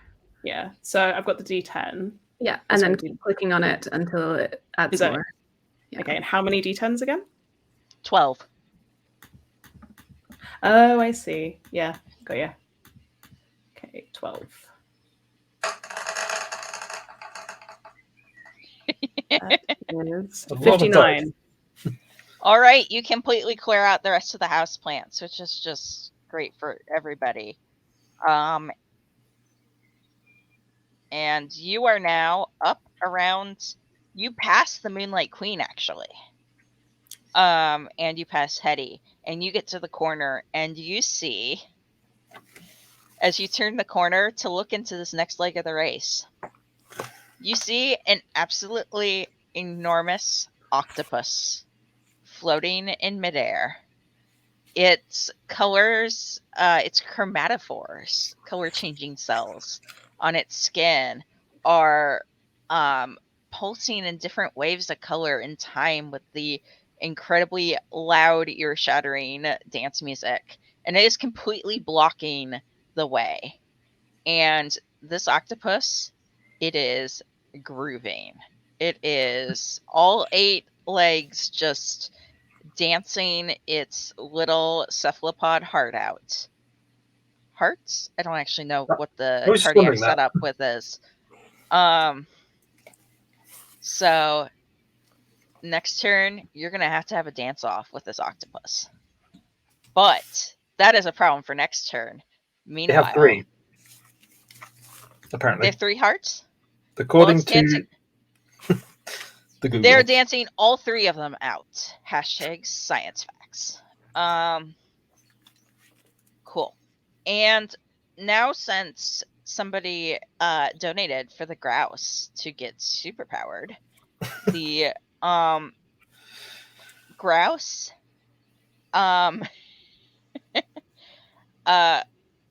the grouse nods at Hetty as just they pull out another potion and their dragon downs it again. And this time, like, the dragon scales glow like super bright. This has it's like nitrous has been added to this dragon, and it's just gonna zoom forward 1,000 feet right up to the octopus. And that means our grouse friend is going to have to roll a performance check.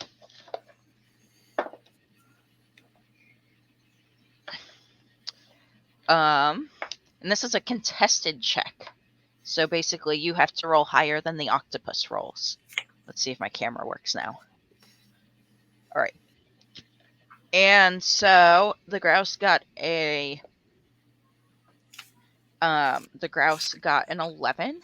The octopus only got a 6, so the grouse beats the octopus. Which actually gets them the 500 feet into this leg. I did those in the wrong order. Anyways, octopus, grouse, dance off, going great. Let's see how our paladin friend is doing. Our paladin friend is now entering the Houseplant Canyon, which is now a lot easier, but they do still have to make a dexterity save. They do not make it. Ooh, the race official on the back does not make it. I don't think the race official is going to survive this.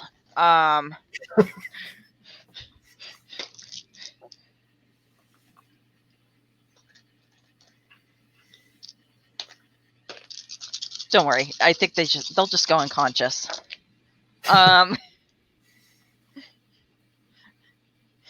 The Fae are jealous, but like there are limits. Yeah. So the race official slumps unconscious on the back of the dragon as it takes 25 points of damage. as does the paladin, but paladins be beefy. Um,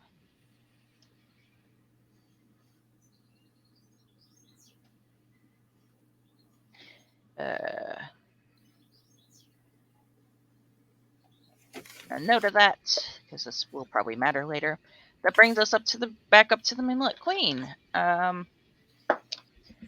She is rather upset at this.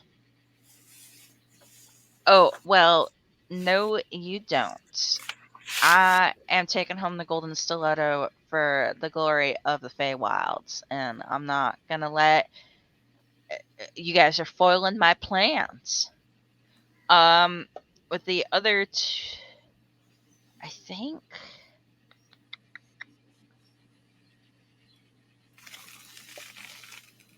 Hetty, you're the closest, but John and Orla are ahead.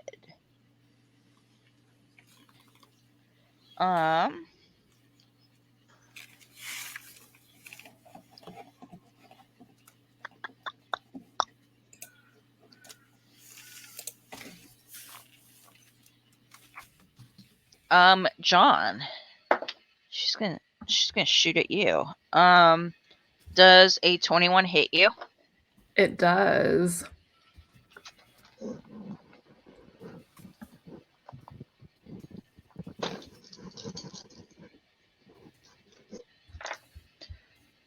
You are hit with a bolt of radiant moon energy. Sounds fun. Yeah. You take 21 points of radiant damage, and you are faintly glowing until your next turn. until the Moonlit Queen's next turn. Faintly glowing and unconscious. Oh no! At least you're still on a dragon, so your dragon can still. Yeah, just let Well, both especially carry because me. you're. They know what Yeah. to do. Can my dragon compete in the dance? No, that's not gonna work. But we'll figure this out when we get there. She is going to go ahead. And she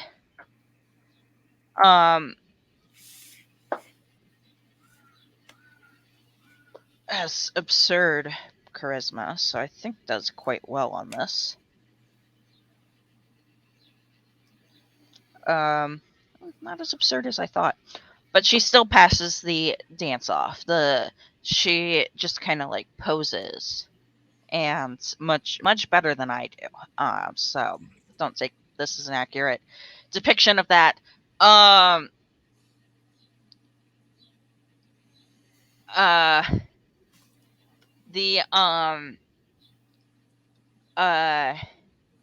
The cephalopod like nods approvingly and like kind of wiggles out of the way to make room for her to pass. Hetty, you're up. Okay, I have an idea. I have a longhorn in my inventory, and I'm thinking like, if I play something really really jazzy, the octopus might get its tentacles in a twist, and then I could beat it in a dance off. All right, I love it. So you can get up no problem to the edge of this because the obstacles have all gone away. How are you going to how are you going to do this? Are you going to perform something else, or are you going to Maybe it's acrobatics. It's like very acrobatic playing that gets the octopus all twisted up.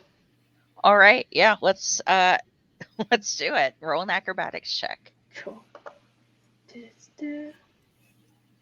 What's that? 9. Oh, it's contested though, so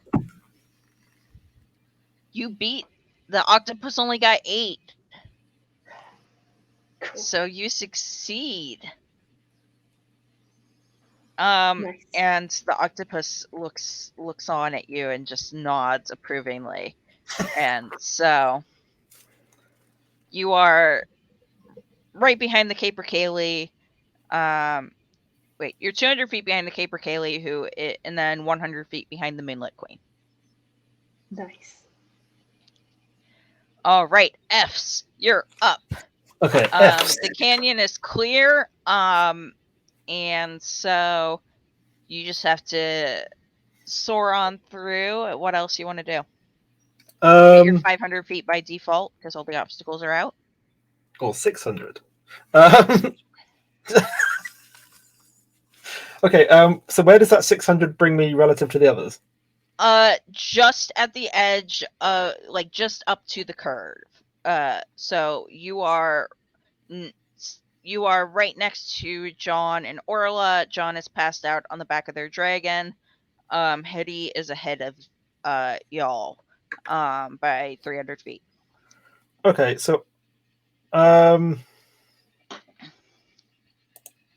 that doesn't help. Okay, so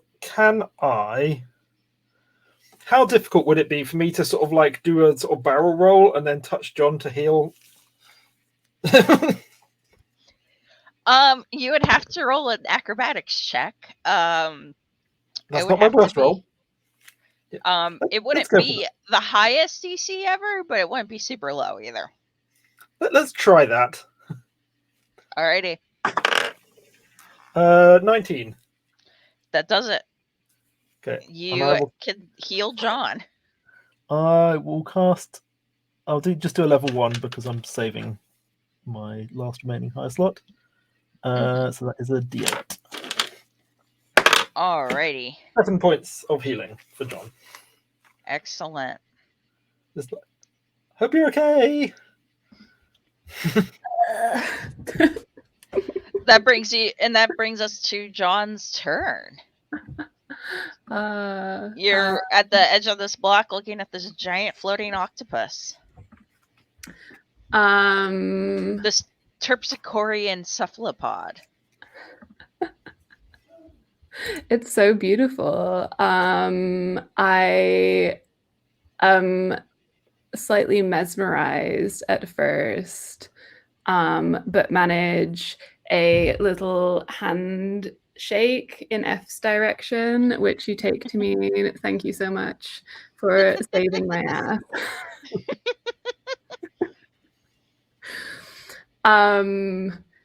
In my weakened but still enthusiastic state, I'm close enough to dance, or do I need to get there first? You're close enough to dance. Then I shall attempt. It's going to be a kind of like shuffling dance to start that then like builds up, and then like John is like swaying. Alrighty. Like, full on like arms everywhere. All right. Cool. Go ahead and roll that performance check for me.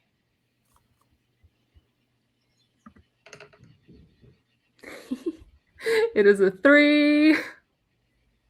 Octopus is not Donate impressed. now to put my dice in dice jail. Yeah, donate now to give John a chance to re-roll that. Anything else you want to do? I am,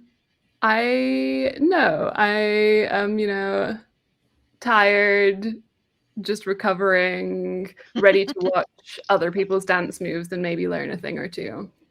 All right. Cool. Far behind all of you, the goblins have finally made it through the pixies. Orla, you're up. Am I close enough to the octopus to declare Yes. a dance off? Excellent. Yes.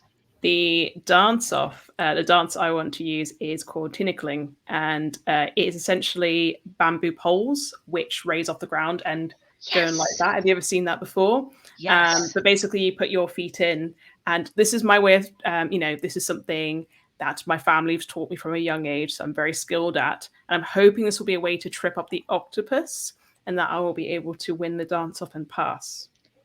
All right. I will say that That sounds good. I think the octopus is probably at disadvantage on this because octopus is used to the octopus has more legs than is normally allowed with this setup. So go ahead and roll a performance check. Performance check. Okay. I had 10 plus 4, 14. All right, the octopus only got 13. So, excellent. And go ahead. You managed to dragging John along with this, because your dragons are still tied together. You get to go 400 feet.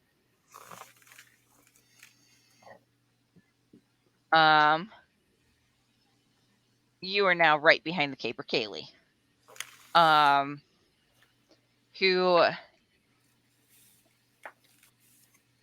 after a strong start, is not quite able to keep dancing, and so only makes a couple 100 feet more progress. The the paladin has stopped to try to resuscitate the race official. So only makes 100 feet of progress.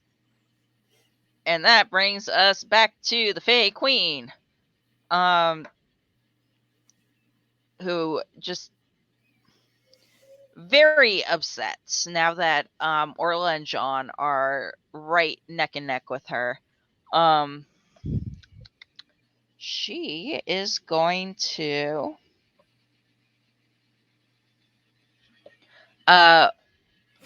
Orla, seeing she's particularly threatened by your sick moves, so she is going to hit you with a large crystal staff that she has. That re-roll that on a table and not rolling off into the wilderness. Does an 18 hit you? How do I know? What's your armor class? Armor class 14. Yeah, that hits you. Luckily this one isn't too bad. You take 10 points of bludgeoning damage as the stick hits you, and then 4 points of radiant damage as you also get hit with that moon glow that previously got John. And then she is going to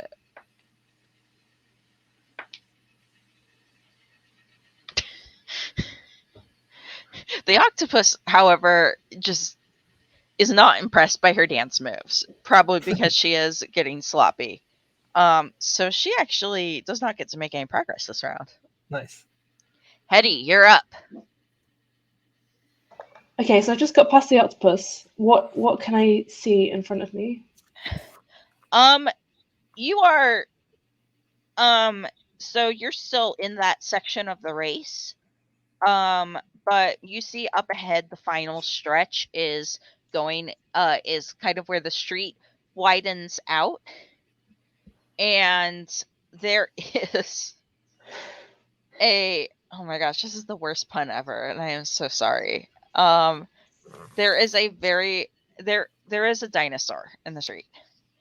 It is very large, and it is rainbow colored. Woo. This is the Yallosaurus, as an Allosaurus, but I have a bumper sticker on my car that says "Y'all" means all, and it's got a rainbow Allosaurus on it, so I apologize. But there's a dinosaur up ahead. Cool. I feel like my rainbow dragon and the rainbow dinosaur will get along very well. Is the dinosaur friendly? Roll an animal handling check. Okay. No, Tati, you can't come on screen unless people donate. 16. Yeah, this you realize this and of course, John would probably have more of a direct insight into this behavior, but it is guarding what appears to be a cotton candy stand. It has staked out this resource, and it does not want to let anybody pass. So you need to either fight it or convince it that you're not a threat to its resource. I'm gonna try and convince it that I'm not a threat and that actually I like rainbow reptiles, so I'm not gonna do anything to hurt it. As a ornithologist who's currently masquerading as a herpetologist for the purposes of my postdoc, I approve of the Rainbow Reptile Solidarity campaign. All right. So you've made all your movement for this turn, but you now know how to go forward next turn. Okay. And you are in the lead. The Caper Kaylee's just a little bit behind you. F's, you're up. Okay, so an important thing to know about F's is F's has the worst possible charisma it's possible to get in D&D. So my persuasion is -4. No, my performance is -4. So knowing this, but being a bit more intelligent, it's like, this is an octopus. So F gets from their bag a bottle of ink and tries to do some kind of like display that would appeal to an octopus. All right, go ahead and roll a performance check. And you know what? I'll give you advantage for that, for creativity. It probably won't help. Because, yeah, no, and also like it's not gonna probably make that big of a difference. 2. Oh wait, the octopus 3. got. Oh, the octopus got 4. So. It's just very confused by it. Yeah. So you get a little bit forward, like you get like 100 feet in, but you cannot make significant progress. Am I anywhere near the queen at the minute? You are about 300 feet behind her. Well, I want to get close to use a spell on her. Okay, fine. Yeah. Alrighty, John, it is your turn. The octopus is kind of giving you the side eye because you have managed to make progress without meeting its dance-off requirements. So you do need to dance off, in addition to anything else you want to do this turn. Yeah, I think that probably what did it for me was that like I wasn't using any like props in my dancing. So I have like, yeah, I like have some of the leafy vines from earlier and I'm gonna wave them around with my arms too. And like really like make sure I have like this nice like vine shaking motion and like I love it. Yeah. I love it. All right. Go ahead and roll a performance check at advantage. Why are my checks all terrible? At least I don't have to go with a nat 1, but it is a 4. The octopus got an 8, so that's not going to quite do it. So you're not going to make progress on your own merit this turn, but hope the hitching the dragons together was a good overall strategy, I will say. Can I take a shot at the queen? Yeah. Because she is yeah, you're neck and neck with her, so yeah. Because she has hurt me and my friend. So I'm gonna take a shot with my longbow. Excellent. 26. That hits. That really hits. Go ahead and roll your damage.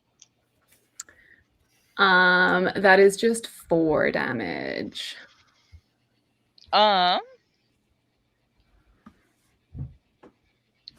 Cool. Yeah, because she is Fae, she does have a little bit of immunity to some of this stuff, but you do still manage to do a little bit of damage. So Awesome. Anything else?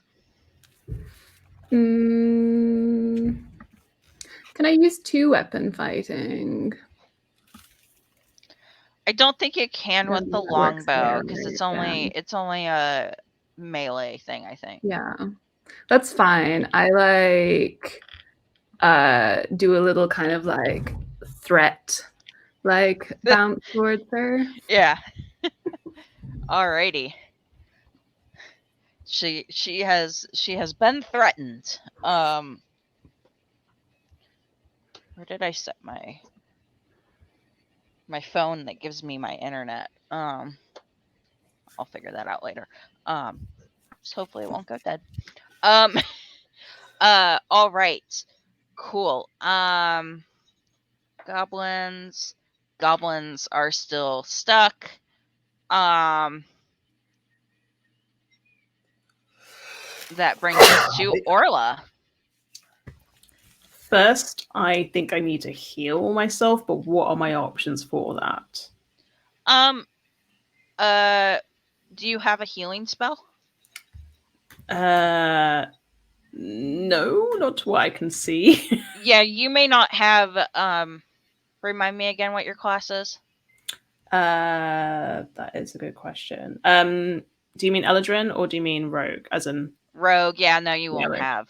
Yeah. You won't have healing spells most of the Yeah. time. So yeah, so one of your party members can heal you later, but yeah, you're Okay. gonna That's fine. I want to use sleight of hand. But I'm trying to figure out how to do this. I was thinking, so if I'm in front of the dinosaur, am I correct in thinking that? no, you're still back. You're still back with the octopus. I'm still back with the octopus. Okay, so yeah, you're still making your way past the octopus. Okay, so I need to get past the octopus. So I've had the dance off. I've won the dance off. So I need to get past the octopus and onto the dinosaur. Okay, so I will use sleight of hand for this. And in the words of the great Jada Essence Hall, I want to say, "Look over there," as a way to trick the octopus and to get past the octopus.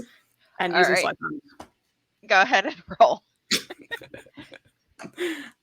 Sleight of hand. Oh, 19 plus 7, 26. Holy cow, you're very convincing. The octopus completely is diverted from you, and you and John both make 500 feet of progress. So you are also now, you're neck and neck with Hetty, and you are also now staring at the dinosaur. Now it's time. It's grouse time, y'all.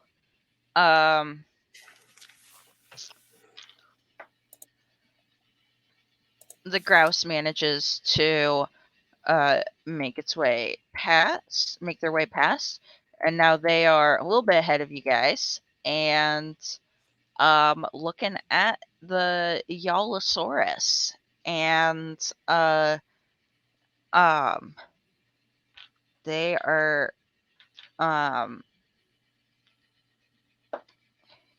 going to try as they enter. Ooh. Okay, they do manage to make a final extra 200 feet of progress approaching the dinosaur without being eaten, by persuading them that they are not going to take its cotton candy for now. That puts them with only 800 feet from the finish line. Orla and John are 1,100. No, 1,200? Yeah, 1,200 feet.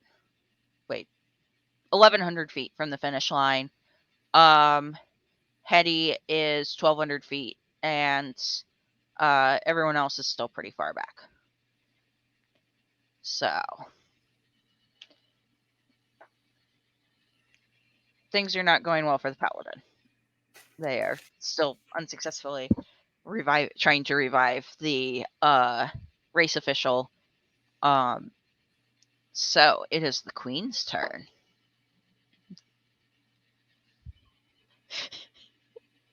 The queen nat one. Suck it, queen. The the octopus just fully grabs her off her dragon. It's just like, here is a novel thing in my environment I'm going to play with. Nice. She seems very perturbed by this. Hang on. Hush. All right. Eddie, it is your turn. Okay, cool. So I've persuaded the dinosaur that I'm not going to steal its cotton candy. So I guess what I just want to move is. Is there anything else between me and the finish line? Just the dinosaur, and it's kind of like basically how it's set up. It's basically in the middle of this last leg, so you gotta get through the whole 1,000 feet without provoking it. Okay. So if I try and persuade it that I'm definitely its friend, maybe? Yeah, how are you gonna do that? I'm just gonna let my dragon do the talking. I feel like they have so much in common. And my dragon knows that I'm a good person. I treat my dragon very well, and I'm not gonna steal the dinosaur's cotton candy. The dragon kind of looks at you. Roll a animal handling check for your dragon. So roll that at advantage to Okay. get your dragon to converse with Ooh. this dinosaur. Again, not clear how closely related the dinosaurs and the dragons actually are. It should be noted. Okay, that's an 18. Alrighty. Cool. Let's see. Your dragon goes, and the dinosaur goes, I do think the grouse is probably more closely related to the dinosaur, as well. But your dragon and and the dinosaur are kind of going like, I'm mainly making these noises because it's making my dog's ears whirl around like little satellite dishes, and it's great. And you are able to advance 500 feet.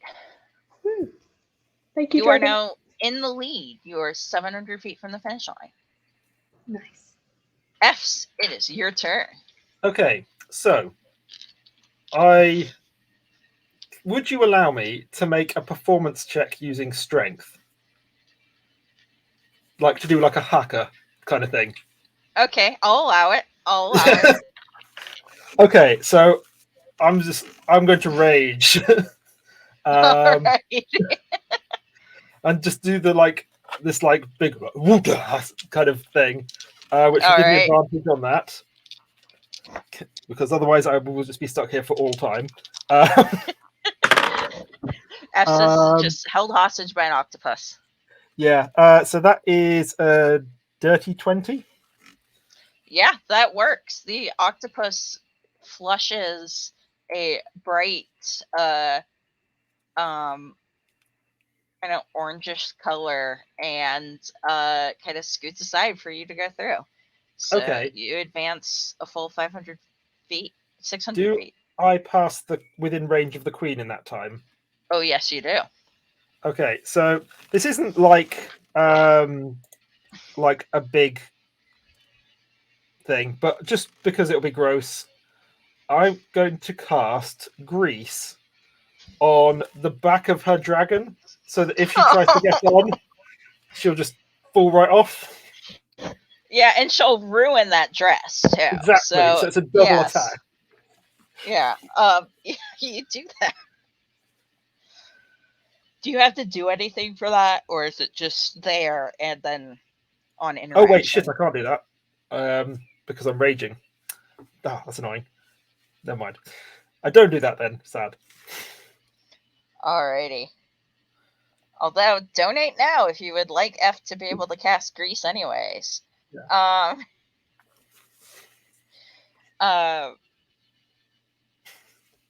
Alrighty.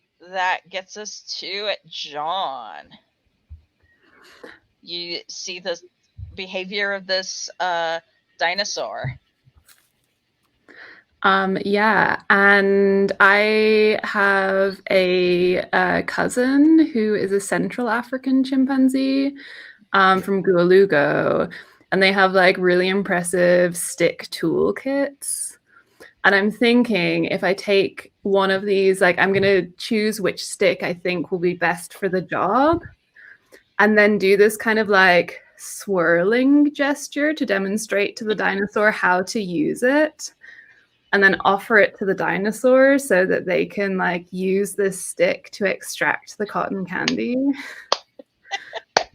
Oh my gosh. Go ahead and roll.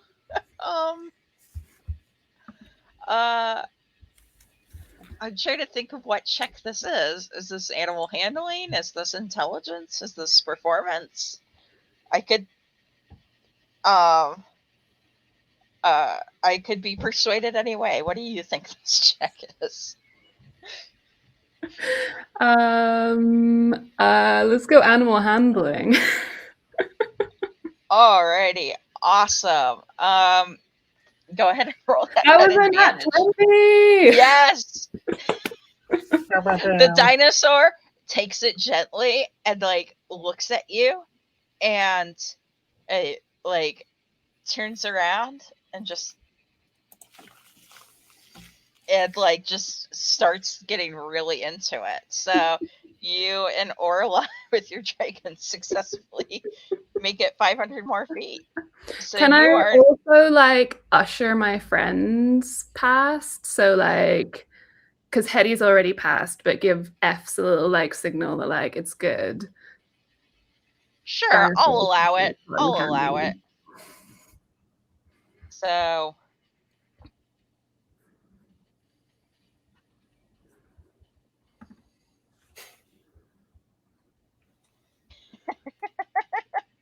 all right.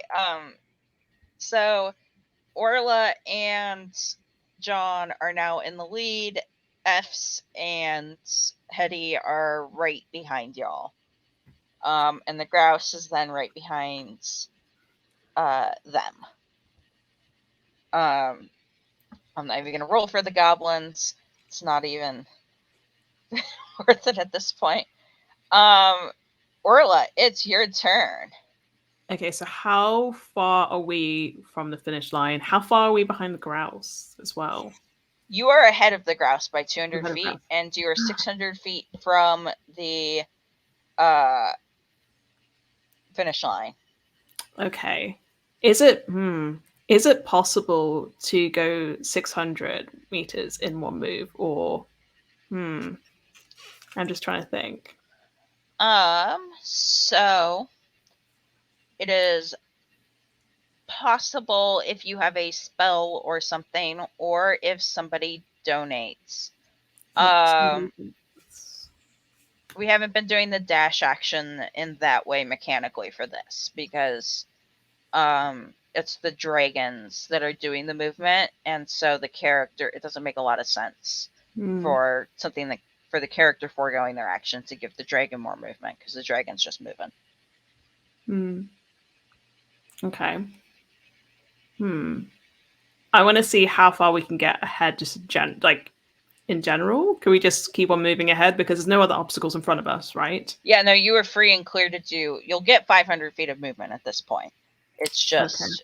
And John is going to cross the finish line with you, unless you take an action to do otherwise.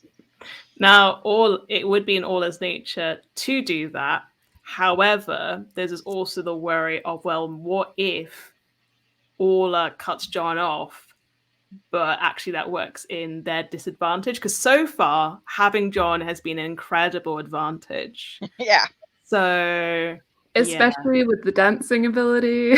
Yeah, I'm just thinking that actually, just in case, I think it might be actually a bad idea to let go of John at this point. I think it could be a huge disadvantage. So I'm thinking I would like to continue on with John to the finish line. All right, cool. You are within spitting distance. You both are within spitting distance, just 100 feet to go. Meanwhile, the grouse is going to does the same 500 feet of movement as the rest of you, but turns to Hetty, who showed that particular kindness earlier, and is going to cast haste on you, so that you get double on your dragon specifically, so that you get double. Thank you, So Grass. next turn, so y'all can duke it out. You see in the distance, magical ambulance lights where the paladin was. And it's the queen's turn. Did we get a donation to to get the queen to get the grease to stick? I think we did, right? We got a donation at the same time. I don't know if it was specifically for that. Technically, yes. We're gonna technically yes is the best type. So the queen manages to free herself from the octopus and gets on her dragon and just slides right the fuck off. Dress ruined. She falls. She is like, y'all were, up in the air, so she is gonna take fall damage.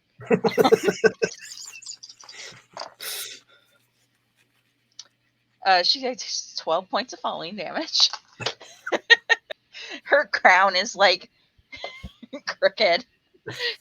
She just starts like bawling her eyes out pathetically. This day was supposed to be mine, and you had to go and ruin it, and I am never gonna forgive this city. Yeah. So it's the queen's turn. She obviously does not get to go forward. Hetty, you are 700 feet from the finish line. You have the capacity to go 1,000. Do you just want to do that? Do you want to try to take any of your friends along? What are you gonna do? I'm just gonna go for that. I think I'd be foolish to take my eye off the prize at this point. You're just gonna go for it? Yeah. All right. Eddie,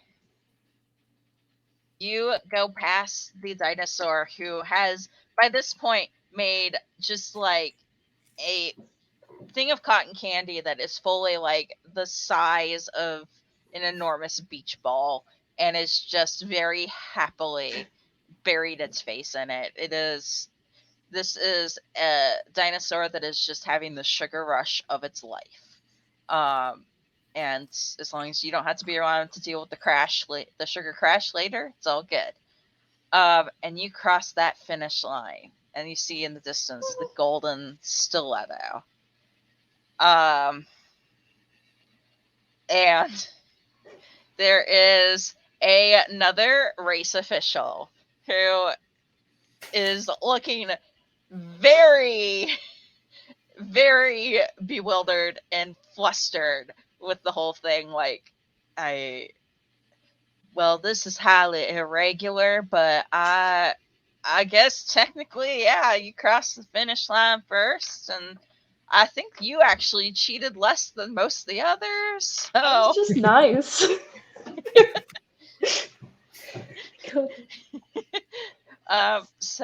congratulations. Let's see who comes in next. Fs, you want to do anything? You are 700 feet from the finish line. Okay, so if I was to cast Long Strider at 2nd level, would that give me 700 feet movement? Yes, it would. Okay, so I do that, but I want to, like, as I go past and I drop rage, obviously, so I can do that. Yeah. And then I would like to get dragons to link hands with the grouse and like John and Orla's dragons as well. So we all go across the line at the same time. Partially because F does not want to be the center of attention in any way. So the more distributed it is, the better. You love to see it. You love to see it. You do that, and you cross the finish line, and the race official like goes and like looks, and then like kind of like at a gestures for a mage to come over and takes out the God, I don't actually know that many types of shoes. The The pumps of something.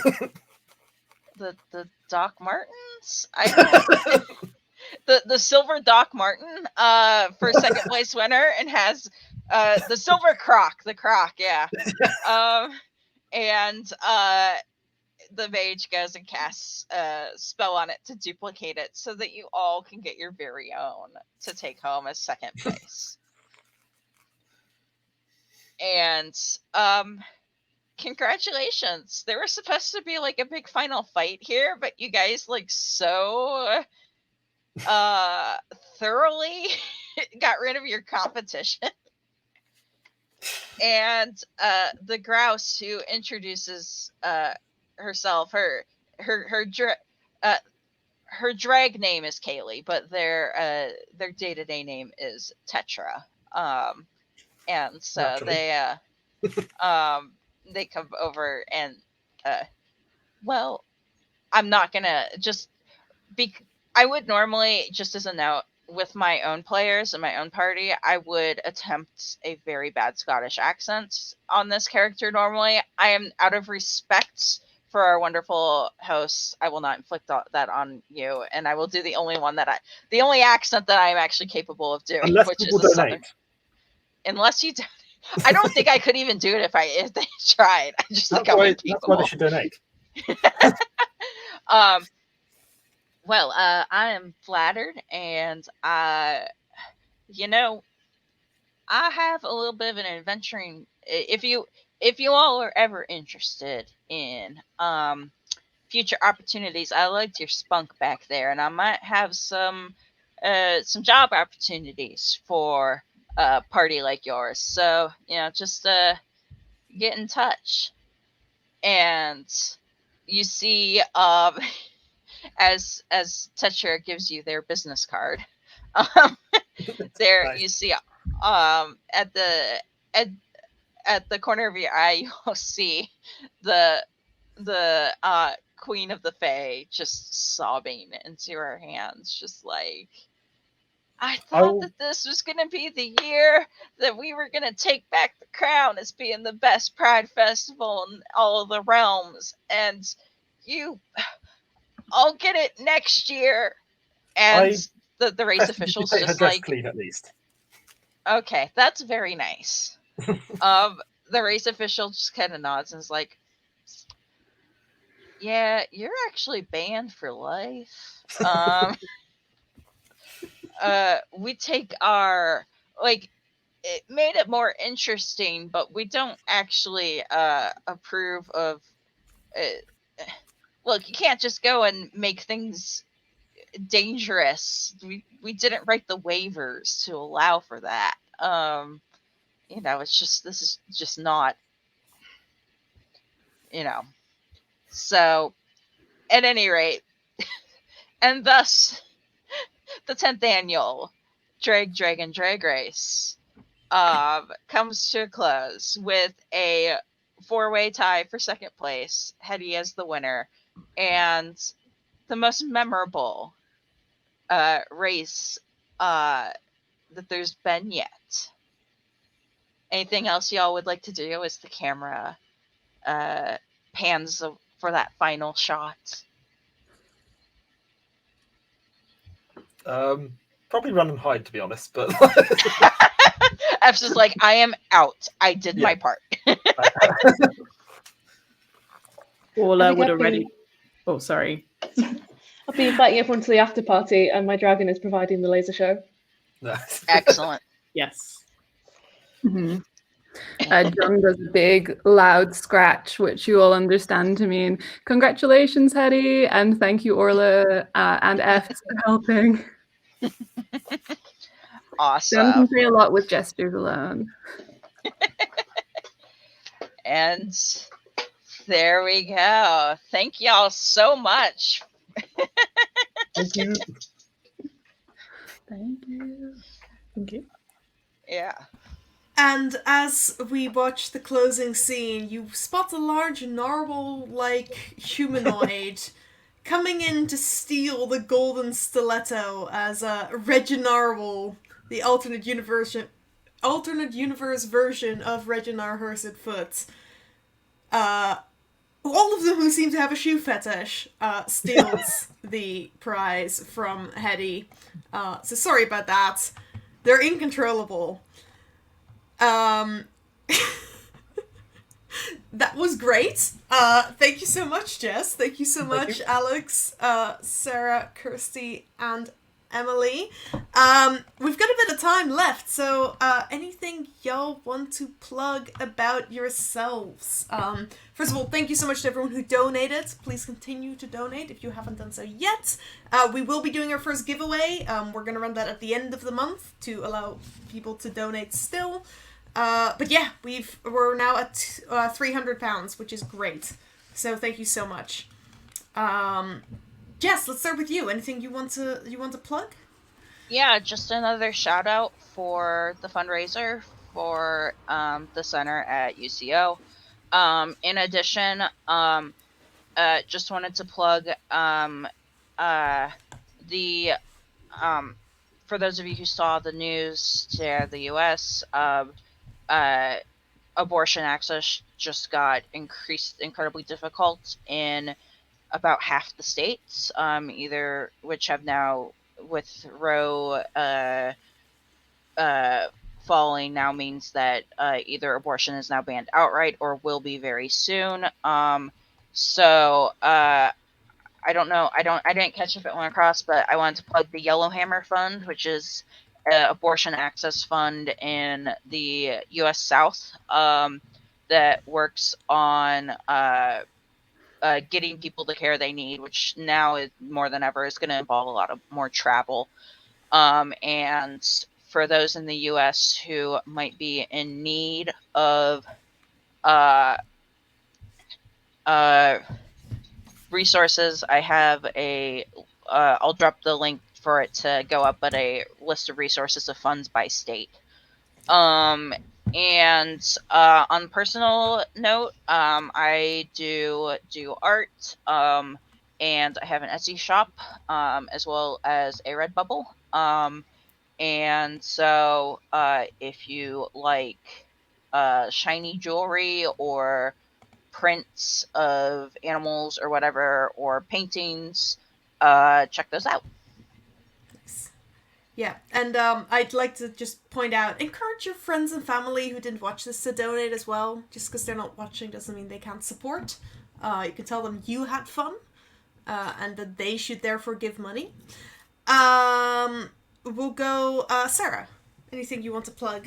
Hi, just a couple of things. One is that I do a podcast with 3 of my cousins. We're all Filipino and queer, and it's called Queer Cuz. And yeah, we interview people, we talk about our own experiences. We're hoping to have I know we're coming right to the end of Pride Month, but hopefully an episode to go out just before Pride Month ends. The second thing is that I have been doing I've created some cross-stitch patterns with Charlotte Ruffton. We are raising money for Trans Aid Cymru. They are Welsh-based trans and non-binary organisation. They give grants for trans and non-binary people as well as run projects. Really worthwhile organisation to either donate directly to, but we're also selling cross-stitch patterns which are science and queer themed, but also Charlotte has actually made 2 of them that she's also selling on the Ko-fi page, which you can see down below. But yeah, as I say, you can donate either to that page, but also directly to the charity as well. That's it. Awesome. Yeah, Charlotte's the one who's created the Science and Sorcery cross-stitch designs as well, which you can get if you support us on Patreon. And also Sam's fired because he wrote trains instead of trans. So once again, we're needing a new producer. Emily, anything you want to plug? Just to re-emphasize what Jess and Sarah said, that those are really great causes to support. Personally, you can find me on Twitter. I have a link tree in my bio where you can find my YouTube channel where I do songs about physics and that sort of kind of nerdiness. So yeah, it'd be nice to connect with some of you. Yeah, lovely stuff. Lovely stuff. No, also fired. Kirsty, over to you. I also wanted to add that I really loved how Hetty won on friendship and kindness. It was very beautiful. My one regret is that I didn't take the grouse across the finish line with me. As soon as everyone else came across together, I was like, oh yeah, I could have done that. The grouse will return, as Sam has already turned the Kaylee Grouse into, or Kaylee Caper into a character. So I'm Yes. sure they will turn up at some point. But carry on, Kirsty. Yeah, I'm taking that business card offer very seriously, Jess. I hope you're ready to DM us all again. Absolutely. Oh, we can sell the designs and donate the money to charity if you want. Yes. I see the Animal Behavior Collective is up already. That is a thing that I'm involved in. We're a group of researchers, students, through to like faculty in animal behavior. And we provide micro grants and mentorship for students, like undergraduate through postgraduate, in animal behavior. So like the micro grants are no questions asked. You need money for rent, for groceries, like anything. You can get up to £200 or the equivalent in other currencies. Like we can transfer to any country. We use World Remit. So yeah, you can apply there or can contribute, and we match folks with mentors as well. I also popped a couple of links into some like LGBT plus specific organizations. One was the Outside Project. They're a community project in London, and they specifically support homeless queer people. So yeah, they run a shelter and a coffee shop and lots of other stuff. And I think I put oh my goodness, what was the other link? Sam, post the link and then we'll see it. The Black Trans Foundation? The Black Trans Foundation. So this is another UK-based organization, and they provide therapy and counseling for free for Black trans people. Yeah, so they're like, I think they're running a GoFundMe currently because they need to raise more funds to connect more people with therapists and counselors. Fantastic. I do also want to say the Animal Behavior Collective sells merch on Redbubble, including an archerfish design based off one of my fish, which Kirsty drew. So get yourself some of those because it's wonderful, and I'll tell Mr. Grumpy about it. Oh, Mr. Grumpy is such a gem. Yeah, he is. And last but not least, Alex. We know who you are, but tell us again anyways. Yes. Well, I mean, first to reiterate, at the minute, around the world, there are just so many LGBTQ related charities that need your support and causes. You've got a lot already. You can probably find more, but just everything helps at this point. You can find me on Twitter a lot. If you want me to do art, like such as you saw at the beginning of this show, or on Science Sorcery's Twitter page, I can do that for money. Also, you will find me back on this very channel, as I'm currently DMing the Legends of the Flaming Heteros mini-series, which is very not heterosexual, despite the name. Not a single one of those characters is heterosexual, but they I all have heterochromatic eyes. Yes. I'm reasonably sure some of them don't even know what heterosexuality is. No, most of them.